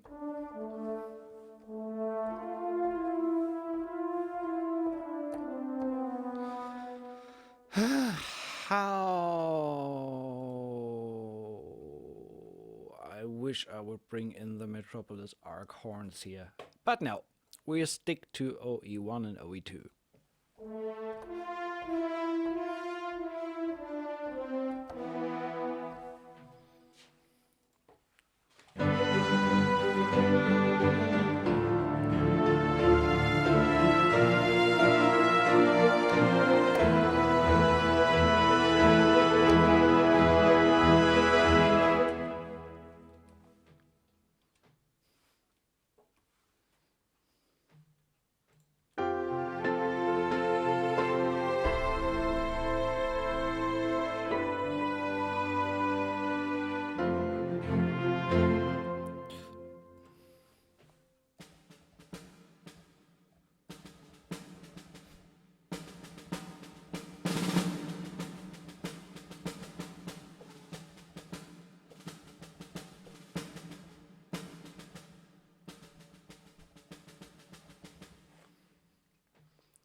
Well, exactly. It kind of calls for a big horn melody here. I mean, just for the sake of trying it out.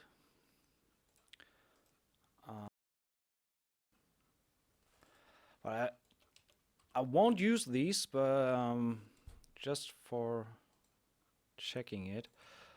The 9 horns legato.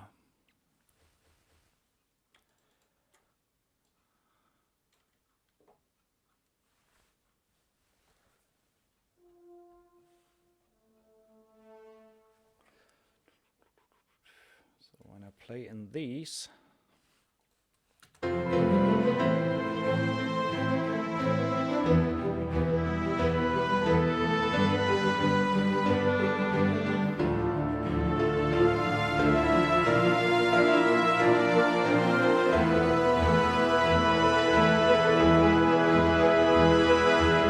so it's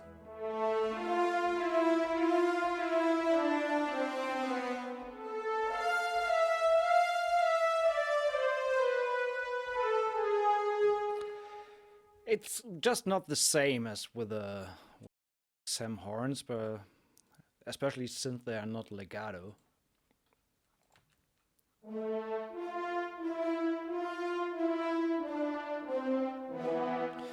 I could try to get the attack a little bit down, release a little bit longer, and get these guys overlap.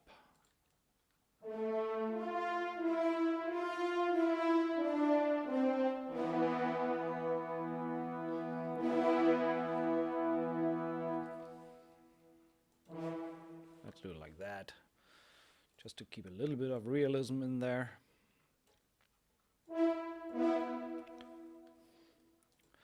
Actually, that taking away the attack has helped a little bit.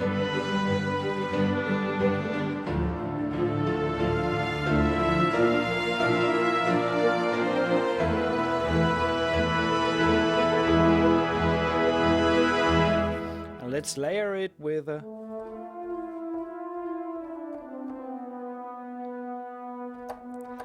unfortunately, it doesn't get louder than that. So, but a soft layer layered underneath.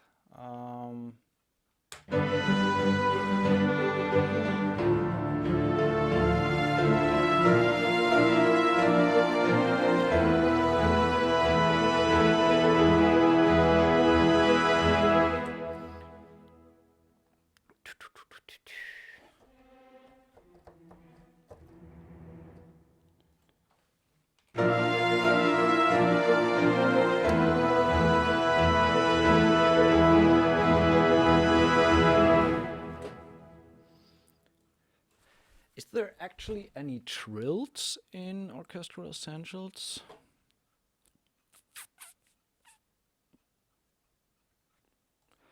Doesn't look like that. Tremolo? No. No trills in there, so no trills in this cue.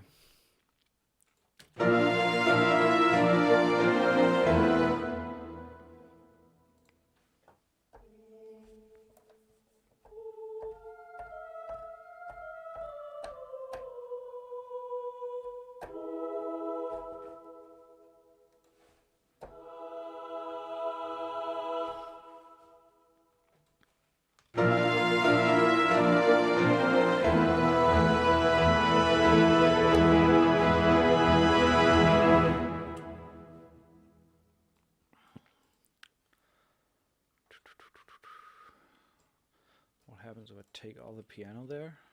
And give it a transition before.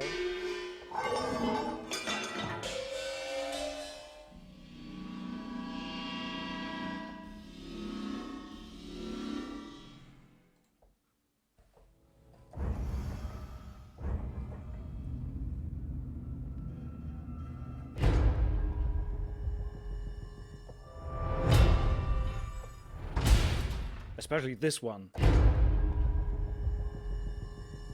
think I heard that 1,000 times in TV.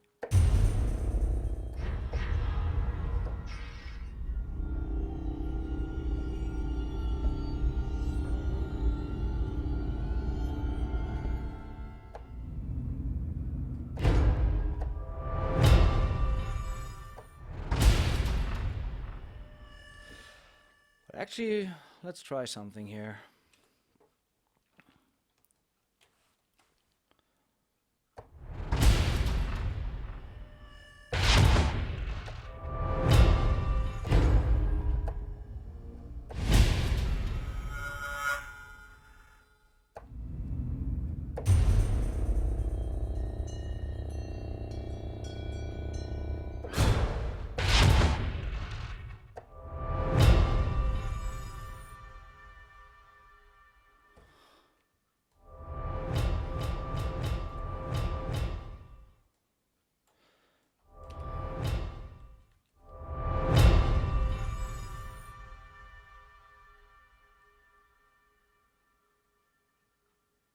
Let's get to here.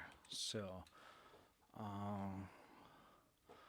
let's export this into the user folder, riser, do it audio, into project.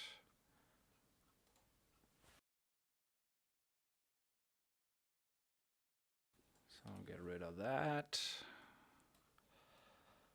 I actually wanted to have something with a hit there.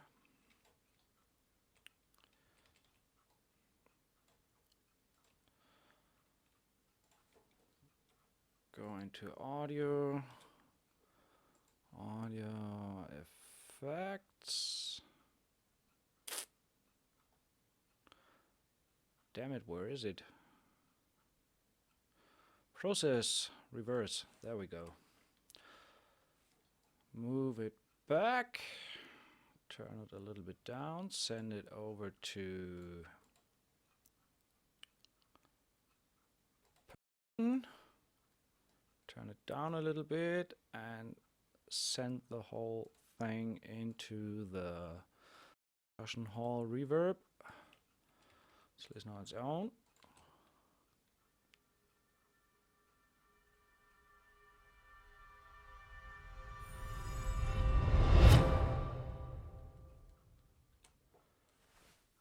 So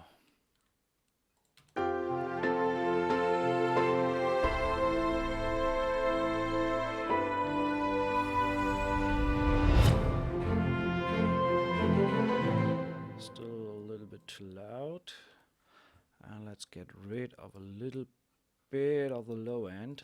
Don't need the big boom there.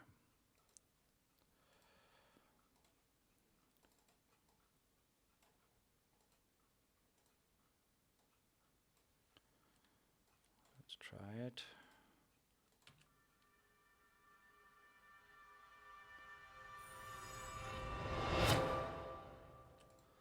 That should be enough.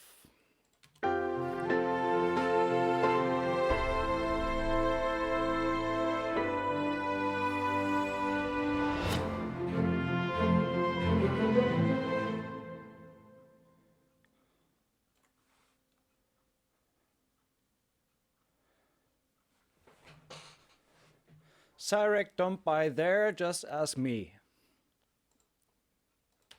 I have enough stuff to sell.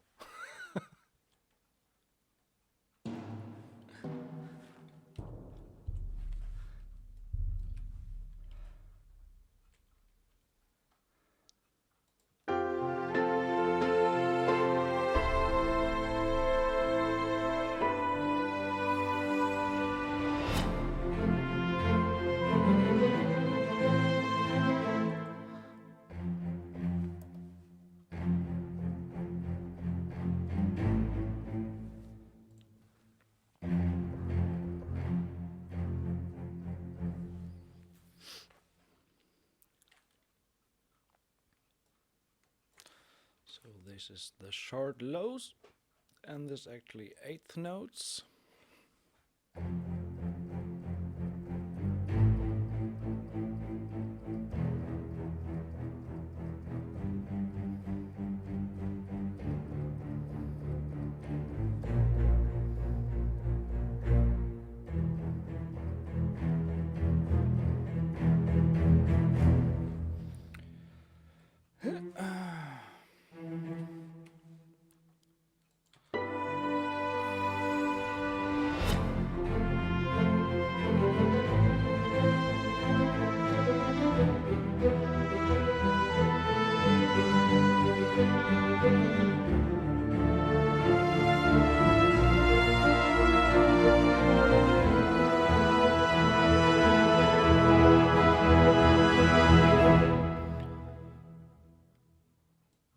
That's not too bad.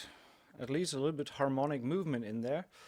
So I'm just gonna give it a go for a full listen all around, and then we see where we can take it from there.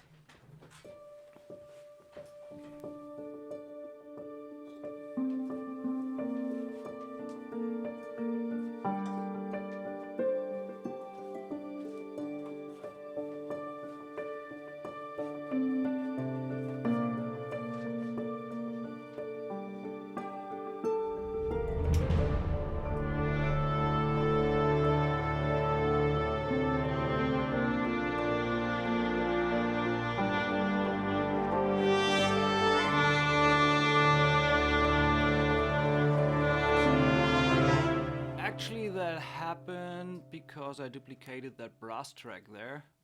So this shouldn't have been there. Sorry for that.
Needs a little bit of percussion for the second part, and especially a boom on the riser here.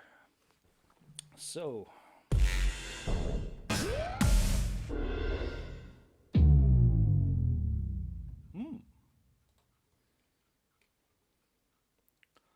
well, why not?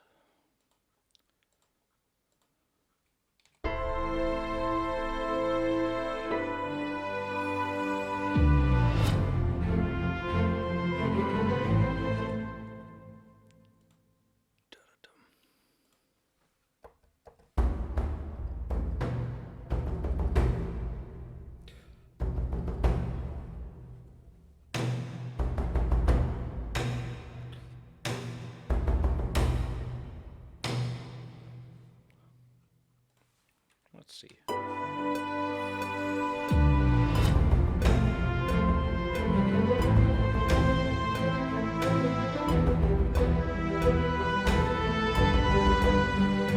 Okay, let's split that.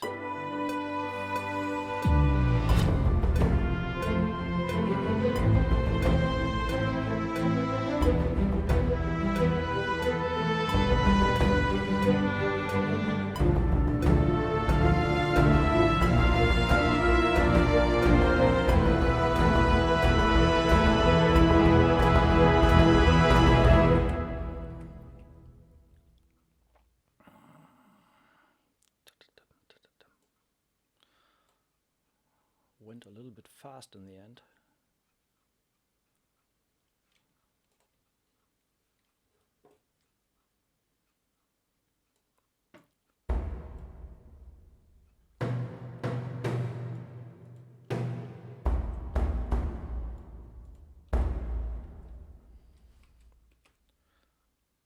Did I delete that now? Yeah.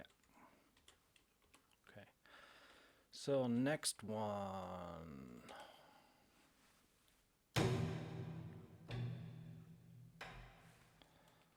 no step input.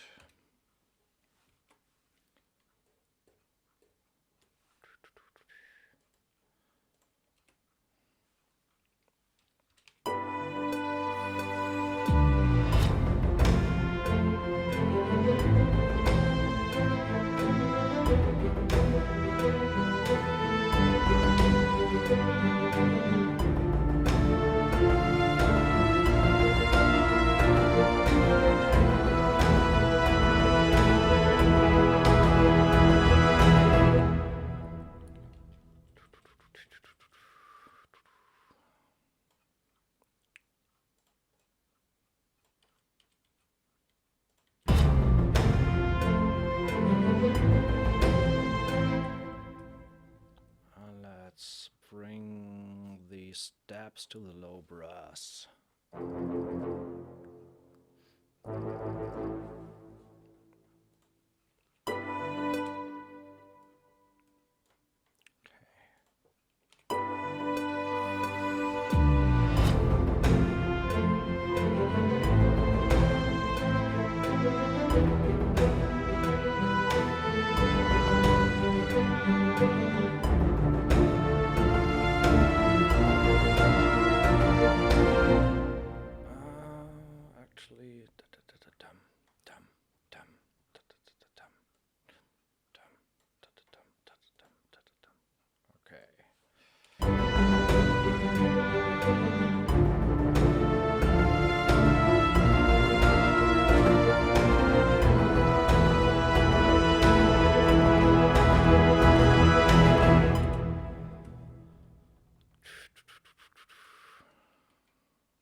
These guys up, combine that, quantize these guys a little bit, and actually I'm going to,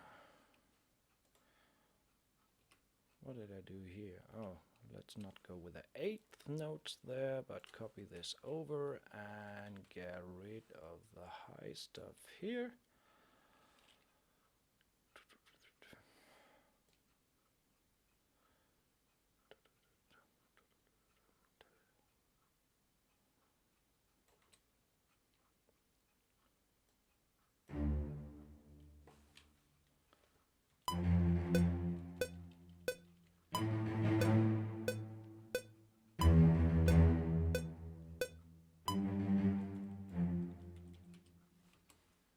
So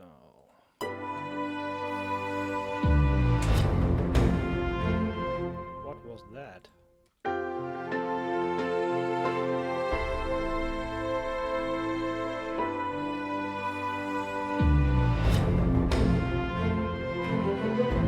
I'm missing a big boom here. Oh, actually we have these. Let's copy that one over.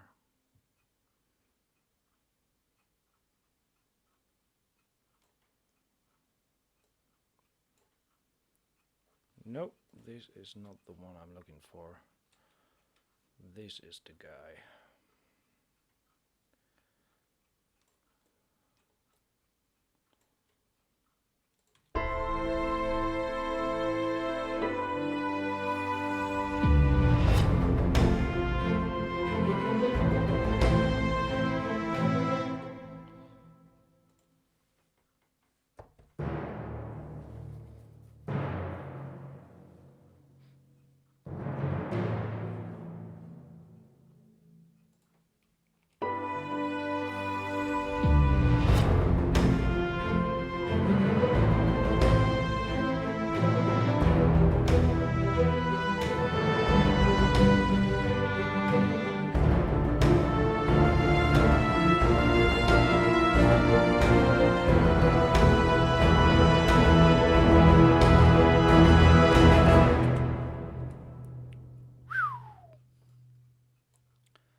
Quantize these guys a little bit, and I hire you for tracks if I'd be developing a futuristic strategy game. Okay, let's go with it.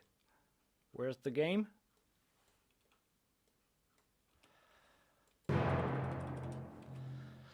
Let's listen to the percussion on its own here.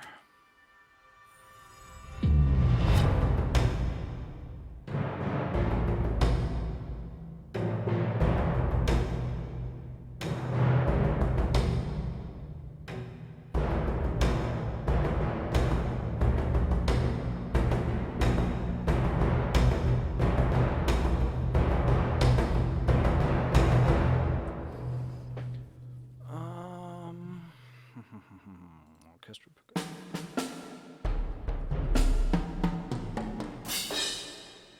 Big drums.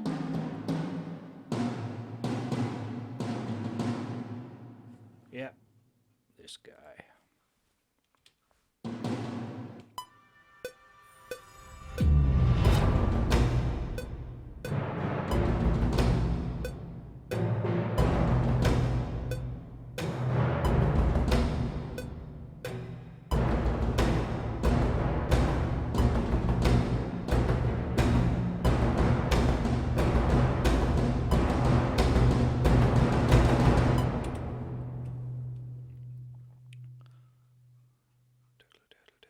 That's 16th.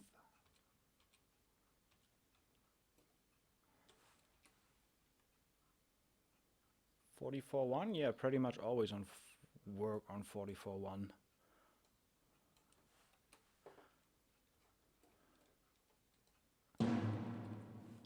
Unless I work on film score cues.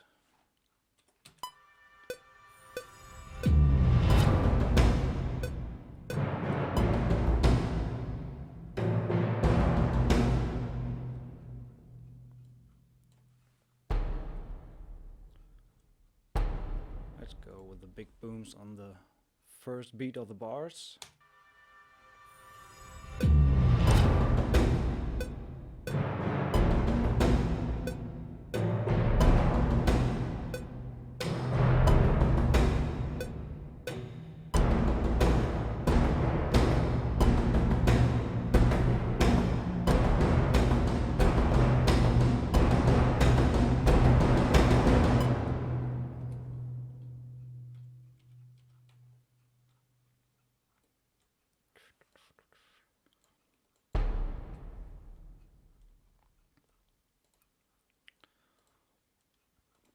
What do we have in the levels here?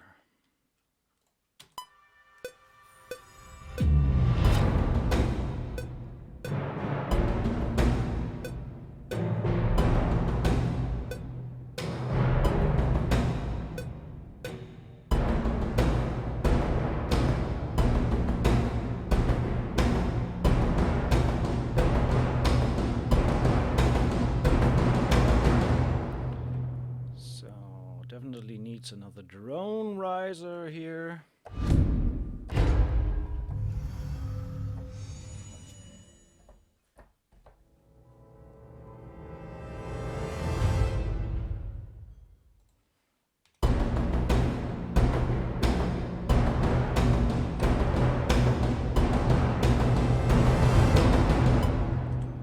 One too early.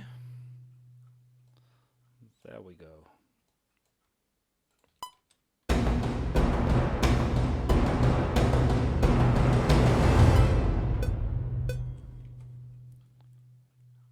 And did we have string effects here?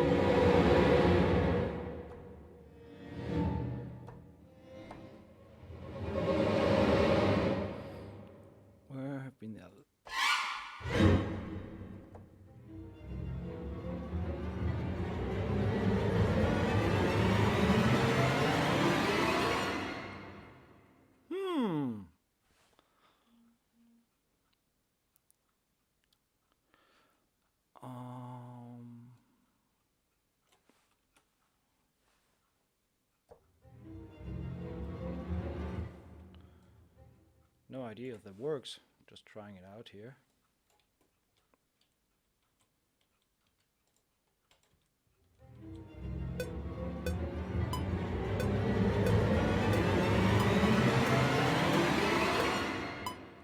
Okay. Let's bring him here. A little bit softer. So let's listen to the whole thing.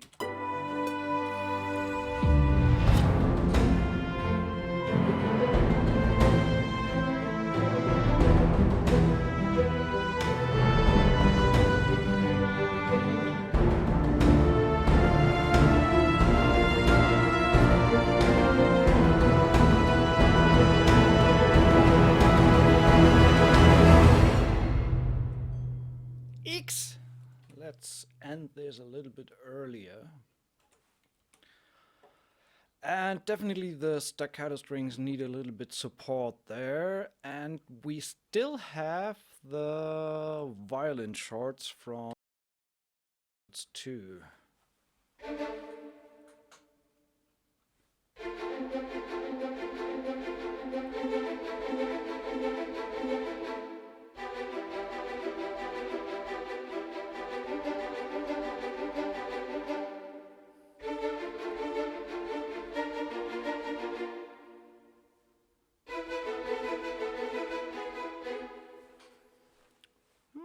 Let's try it.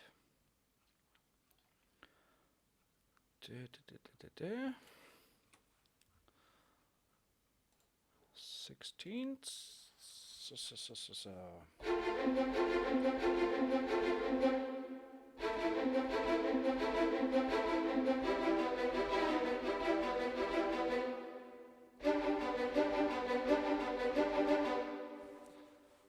Damn it. Once more.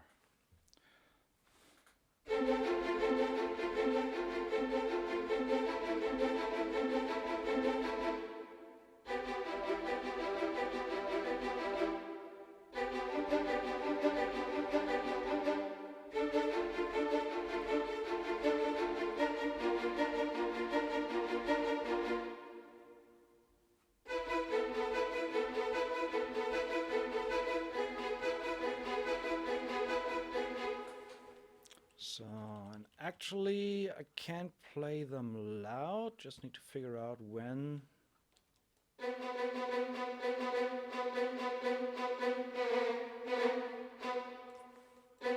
Okay, that's the maximum volume, 94.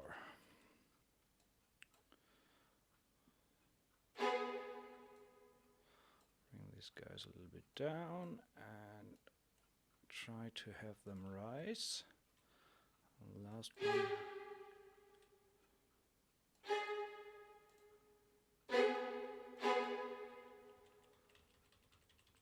So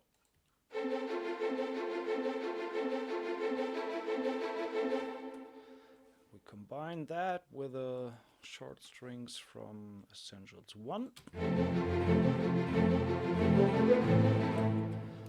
These are lagging behind the beat again, so minus 25. Let's try this. Even a little bit more.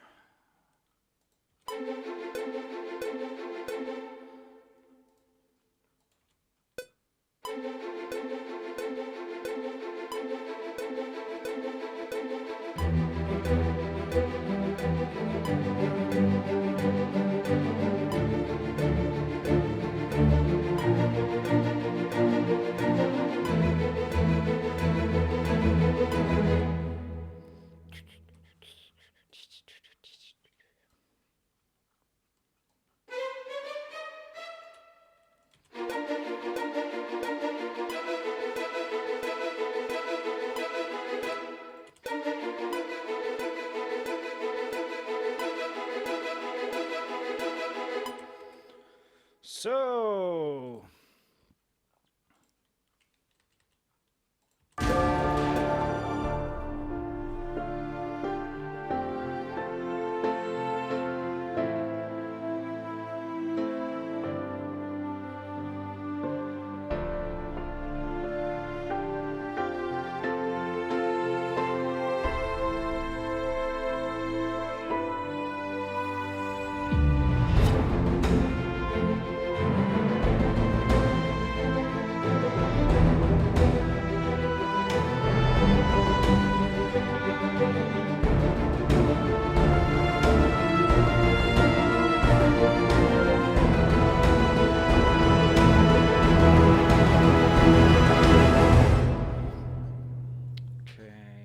giving a little bit more support to the harmony here, so I'm gonna record some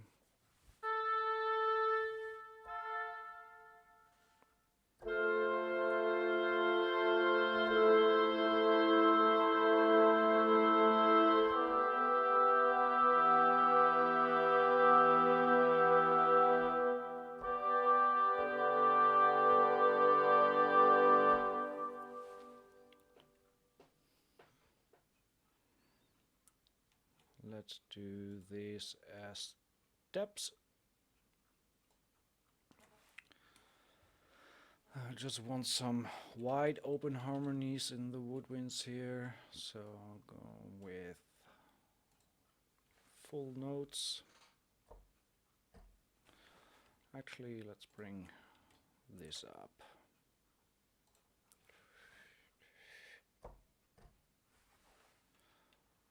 Why is it? Give me sound.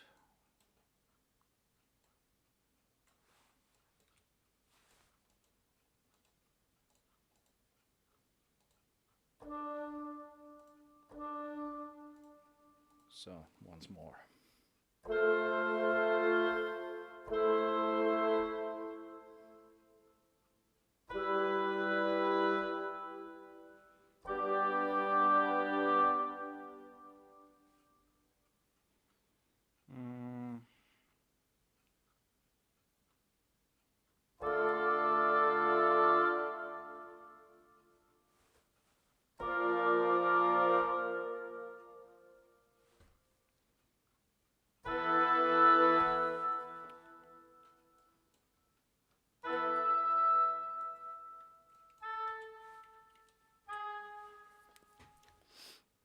I'm going to record in some,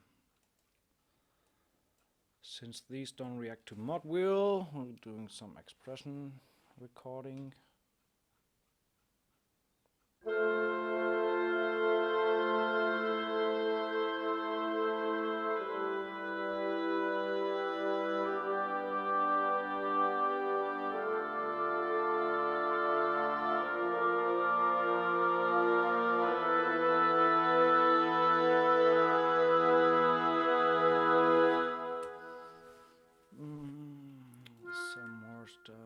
Give them a little bit room to breathe.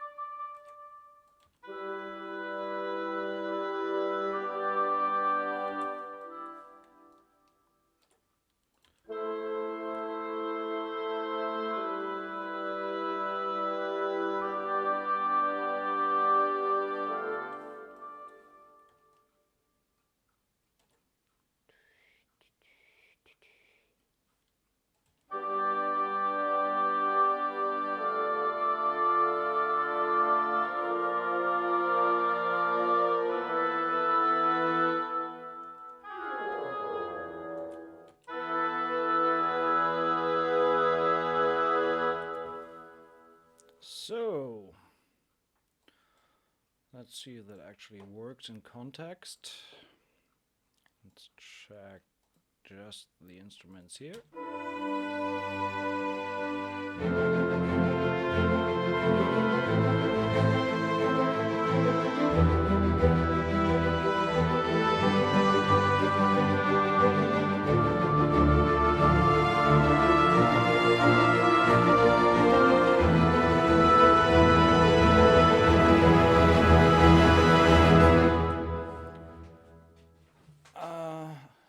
Is there any extra reverb on the instruments or just out of the box? It's something that I talked about yesterday when I set out the template. I have turned off the reverb in the instruments and use 4 instances of Lexicon Random Hall for the instruments. So this should answer your question.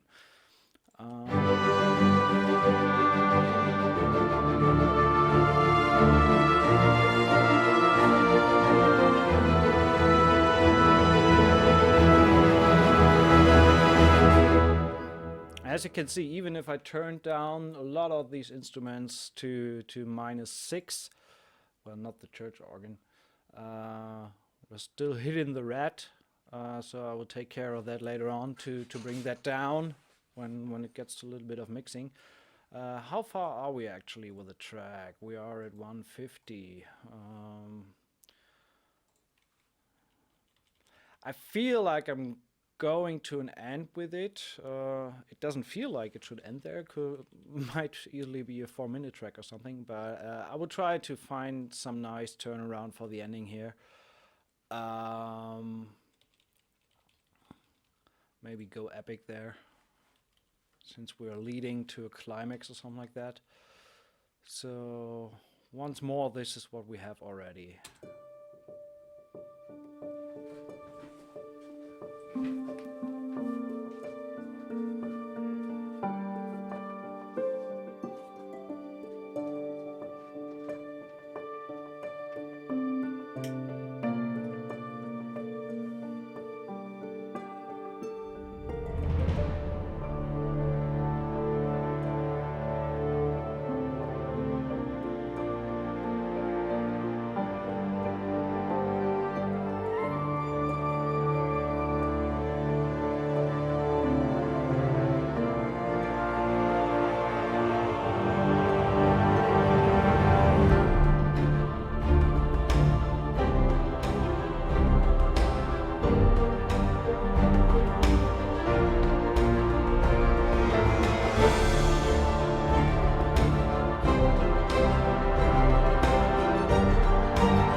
Thanks, guys.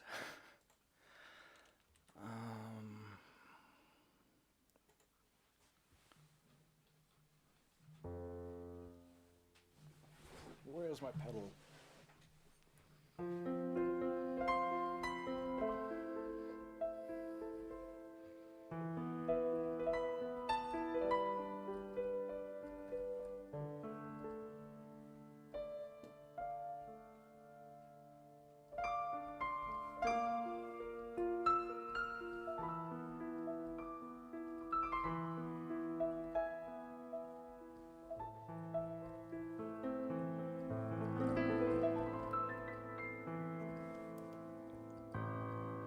I kind of like that.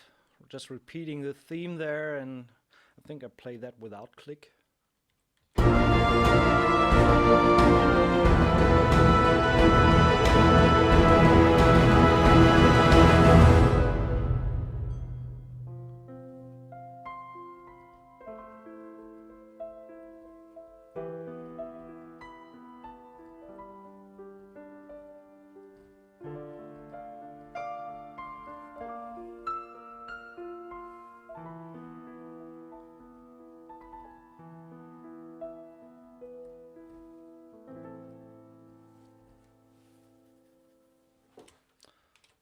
Let's see.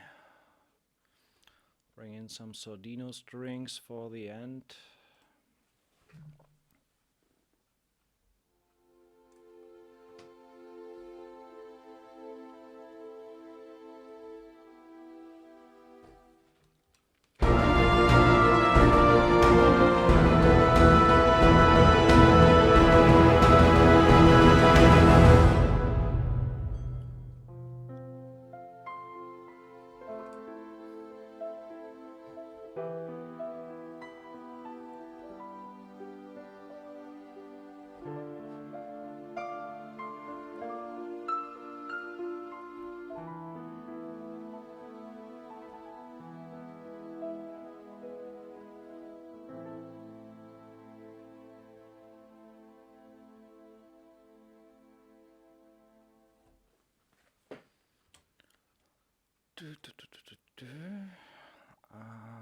Where is in harmonics?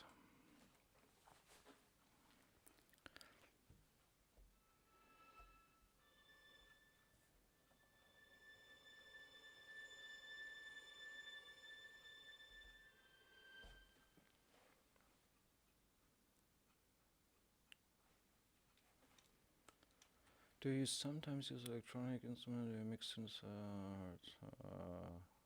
definitely mix that up for bigger cues. We'll definitely do something like that in the future as well.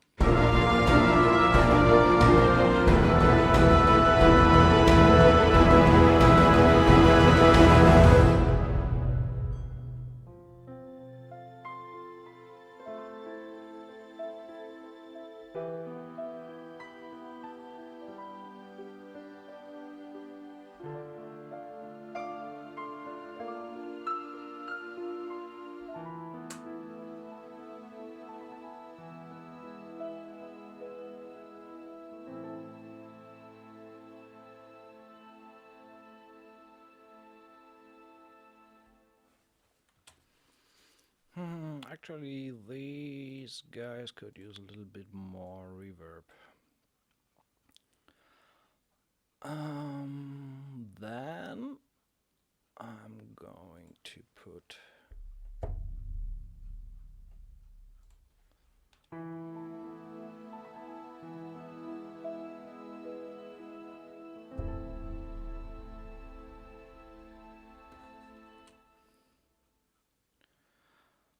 now it gets interesting whether I match the timing that I did there.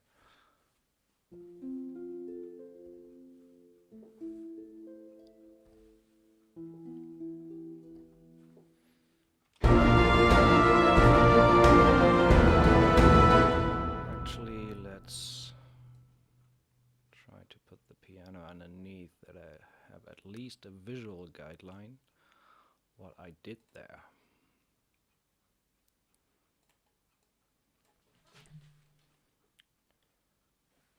Japanese is the tiger drums.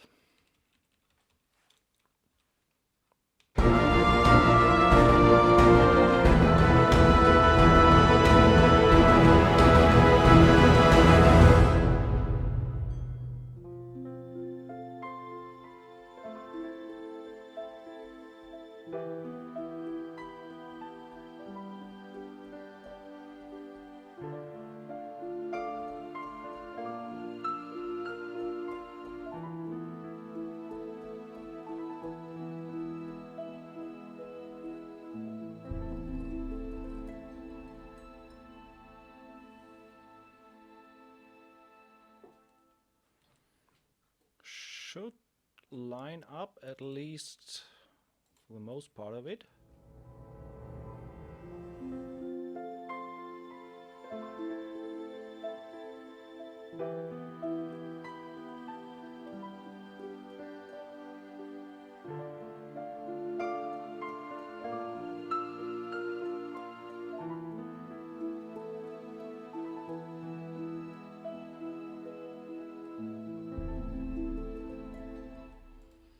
Let's put finally some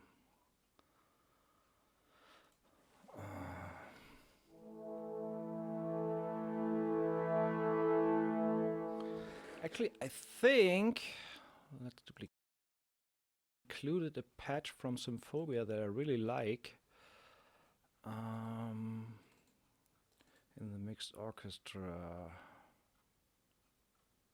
Yeah, the strings and brass swells. These are actually pretty cool.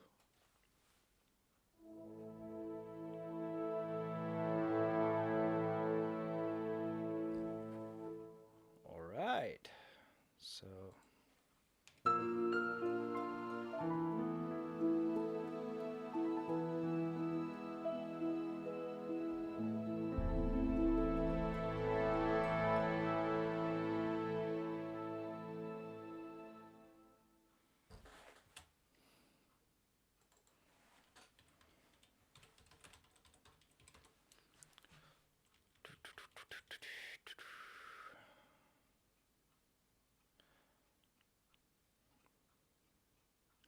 Well, actually, vibraphone is not a bad idea. I was actually looking for a, let's duplicate a patch that was in the multis, and there was some kind of processed vibraphone that I really liked.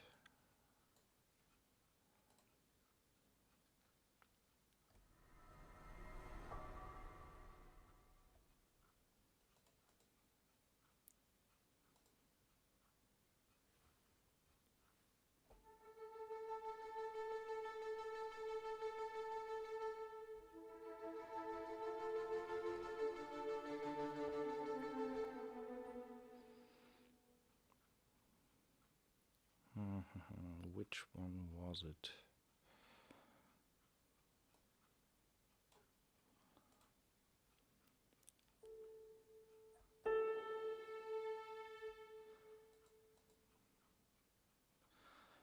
I think it was in 2 because it had the cembalum in there. Unfortunately, I think I need to go through the multis for a little moment.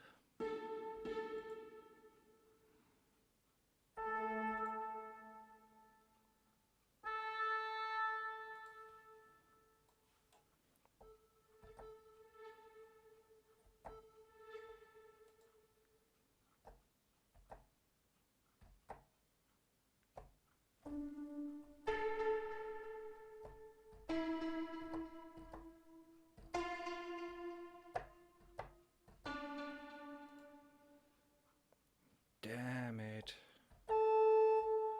Nope.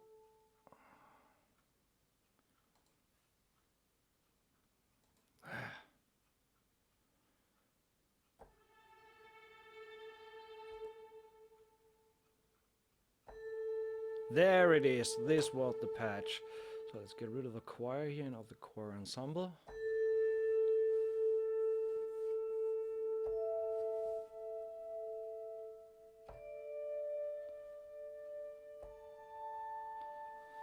Right, this is what I wanted to do there.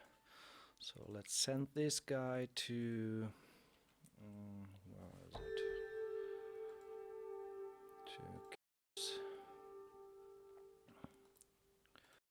a bus here. I'd rather try to bring a little bit in these effects here. Delay is already in.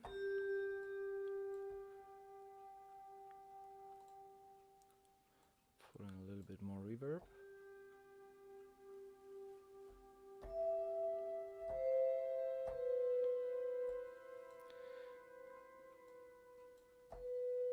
So this for texture in the end.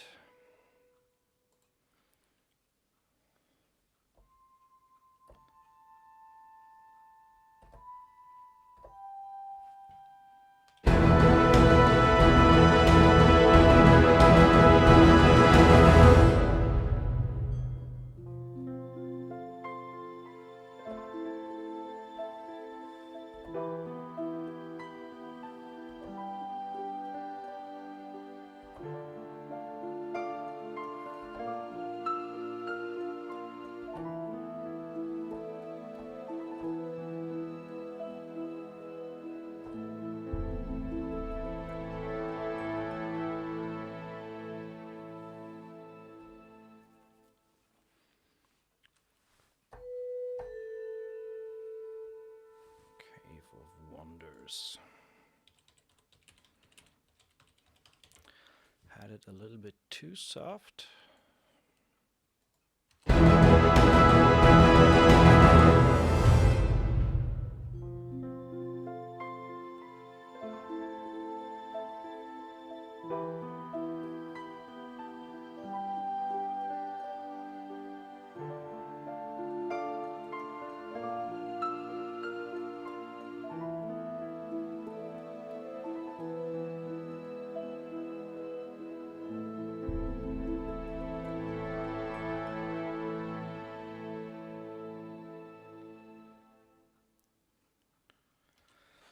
Okay, so good.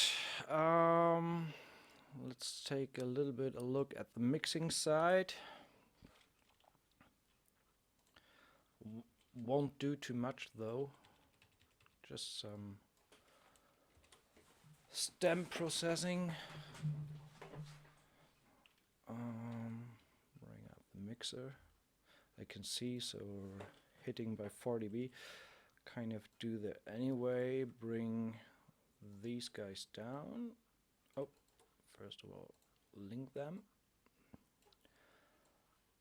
And make sure that all the channels at least end up in the too many windows open here. So is everything routed? Looks good. Okay.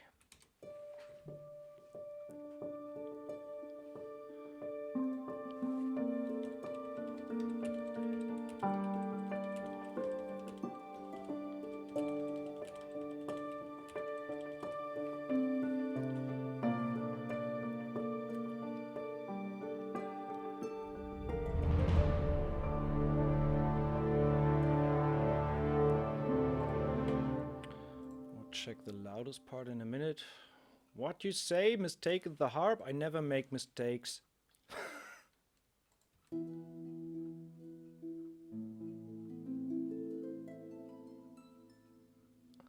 Nope.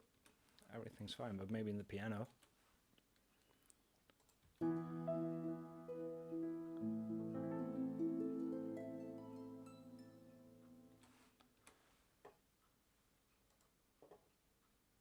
Nope, no mistake in there. So loudest part should be the final moment of that theme.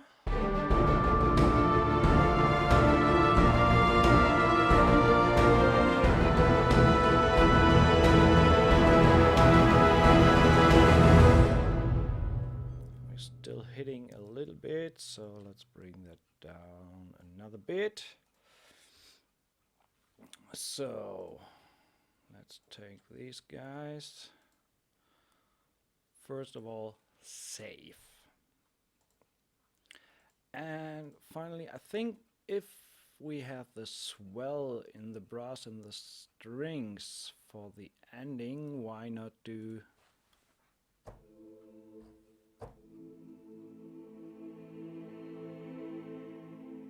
bring these guys in as well for the last chord. So this is here. Actually, oh, need to get rid of that because of duplicating the track that was in there. So I want to have this.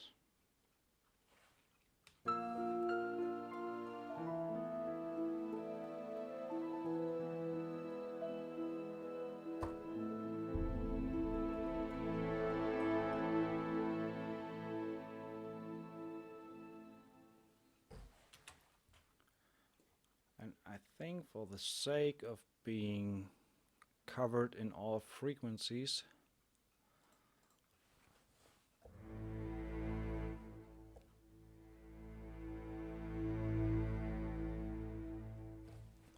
let's bring in the low strings there.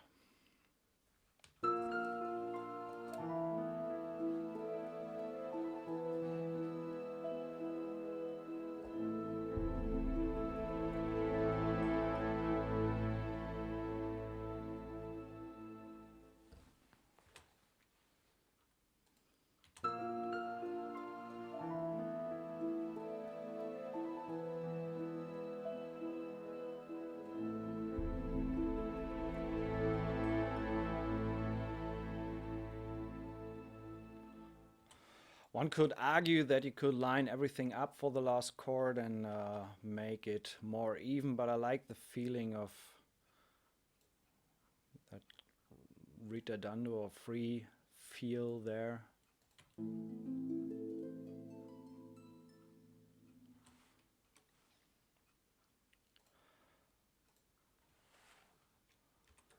So back to the mixing desk. Let's check once more whether we're hitting the red here.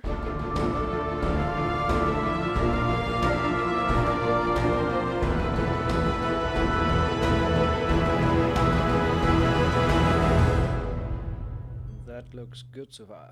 Where is that last ding from?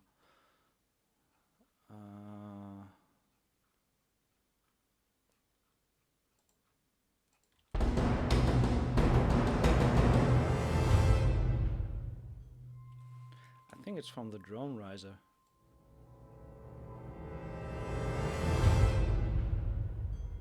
Yeah. Actually,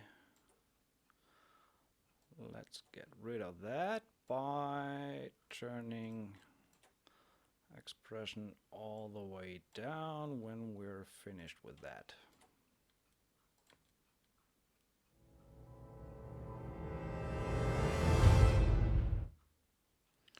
Okay, let's be a little bit more smooth with it.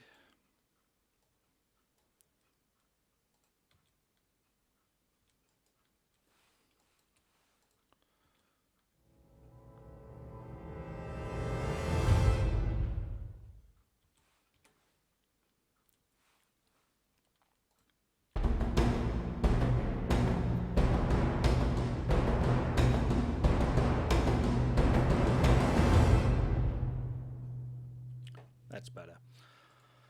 So back to the mixer. As I said, I won't spend too much time on this, just some basic setting. I try to keep it pretty much straight out of the box, but nevertheless, a little bit of tweaking can't be that wrong. Let's go a bit of tape machine here, 2-track, 465 normal. Bring down the noise a little bit and put that to group 1 so we have all the same settings.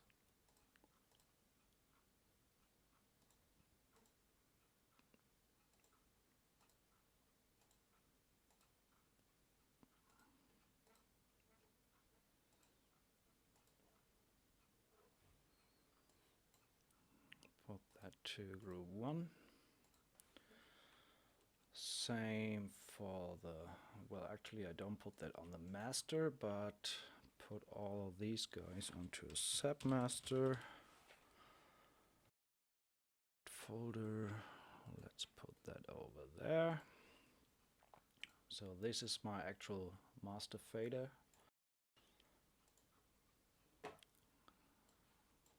Same again, but this time go for the 2-track. 15 settings. Oh, well, ungrouped. So 2. Did I change the groups here now? Yeah.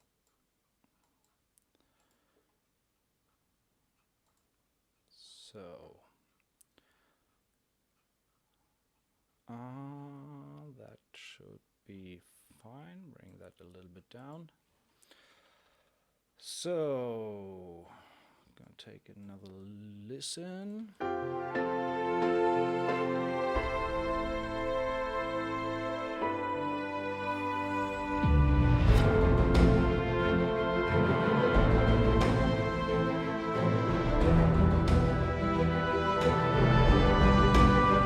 Well, actually you can hear what the tape machine is doing just by inserting into the master stems.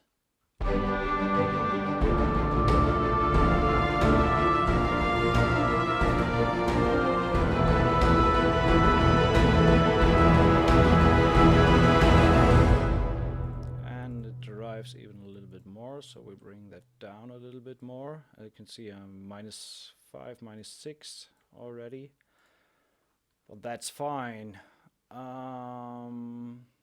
So next one in line is this mix rack.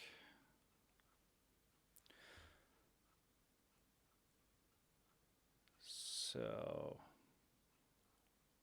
why the hell is that taking so long? Going with the US setting, that's a little bit more open. Over there, over there, over there, over there, over there. Here we actually go for the group bus. Again, US setting.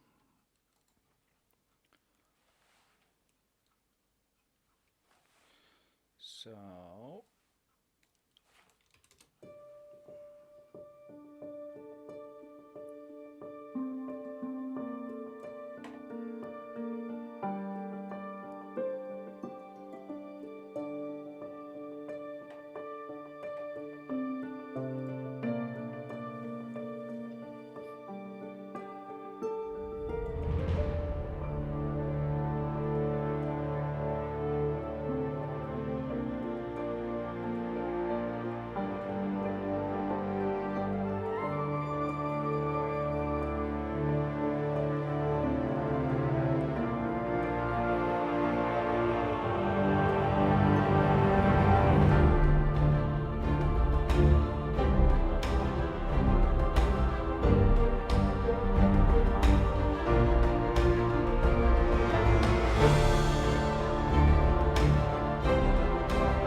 only thing that I'm going to do now is some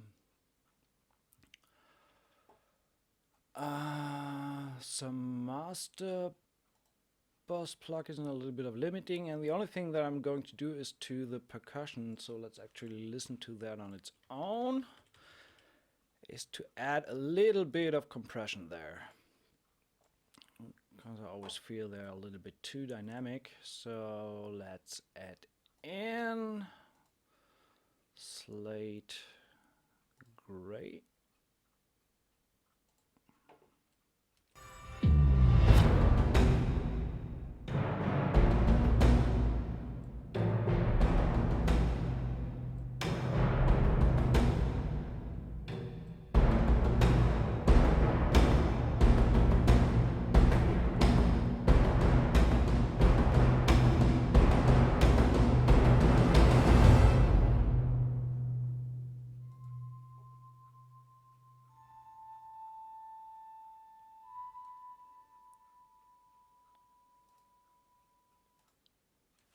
So, and this guy is actually in the wrong folder.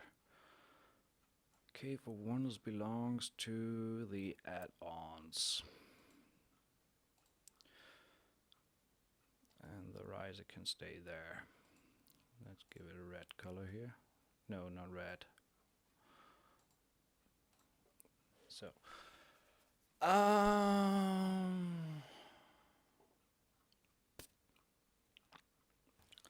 last thing, a little bit of master massaging, just to give it a bit of analog edge here.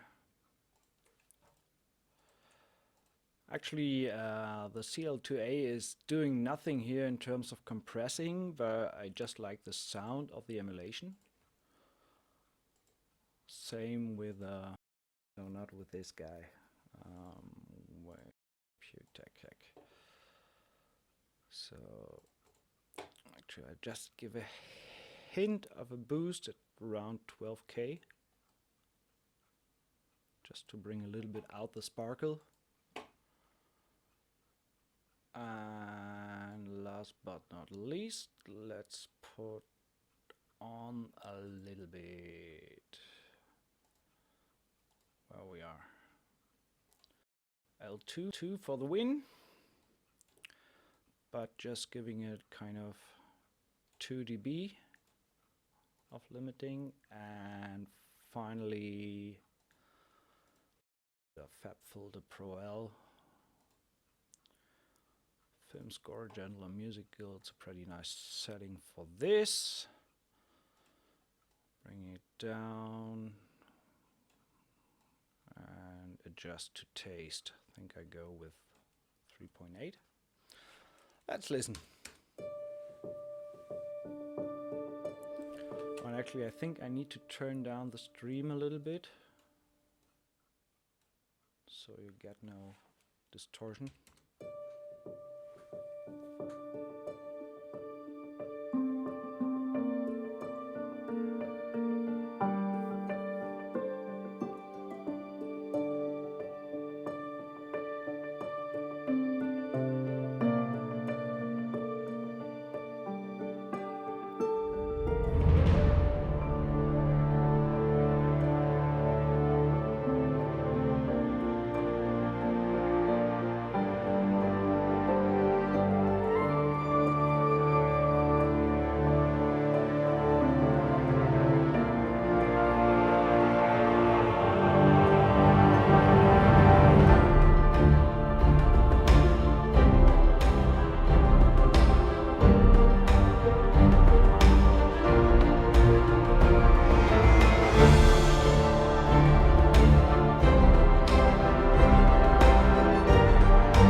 Well, actually, not that bad. I like the challenge of limiting to only one library. Obviously, when I usually work on stuff, I don't care about which library I use, but this was quite an interesting challenge just to stick with one library here. But I mean, there's some improvement that could be made that stick out once the master chain is applied. So for example, the sticks are still a little bit too loud in the taikos. Actually in the first part. So let's check it out here. I think it were these guys. So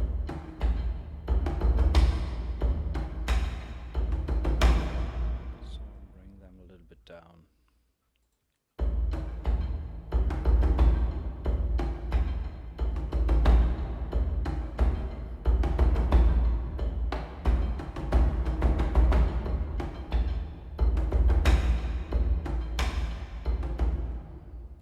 Still.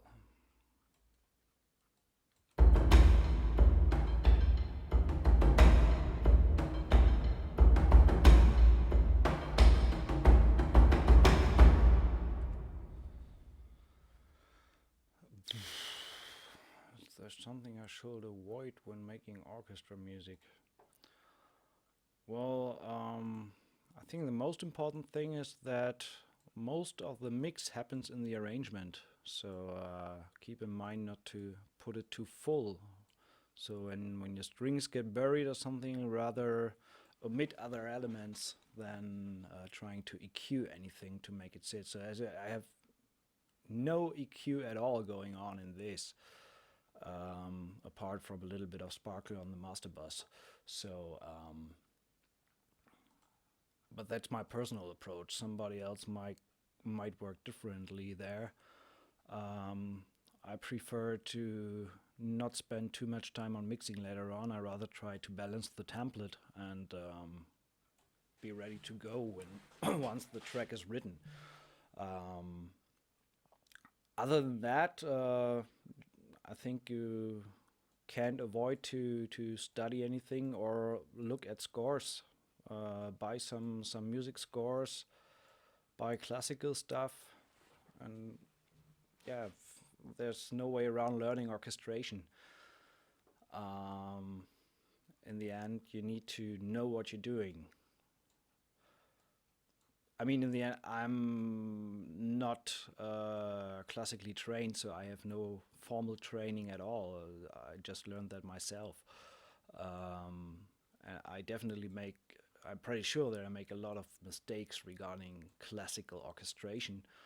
But in the end, I don't care about musical rules. For me, it just counts as long as it sounds good. It is good.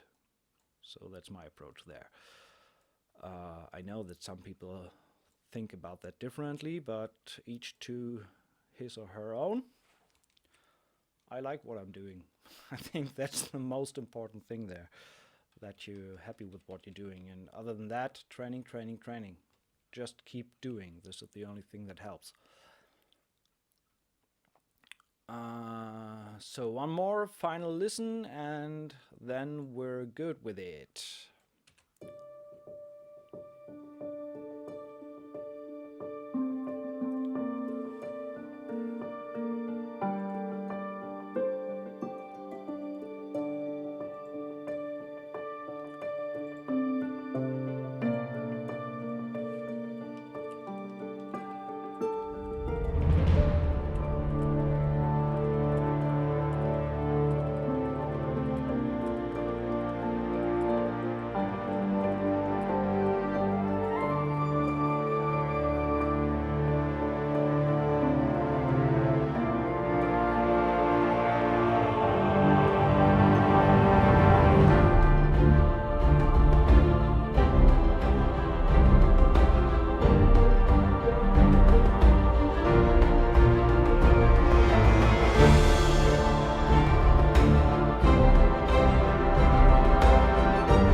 So that's it.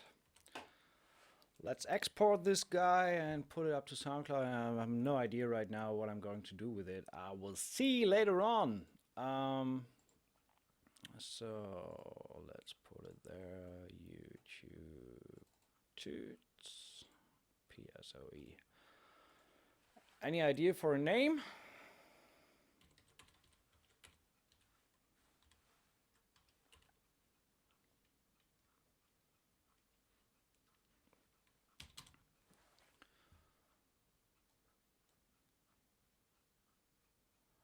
Rise of Yucatan. No idea why, but maybe. Let's go with it. Has a little bit of a Asian feel to it, so I go with it. put it out. That's fine.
Back again.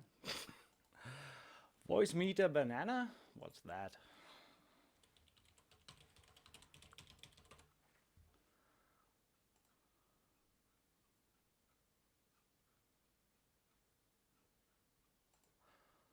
Well, actually, I have kind of the same, or it's at least similar, because I'm using Odious ASIO Link Pro, which enables me to put ASIO into Windows, which allows the stream.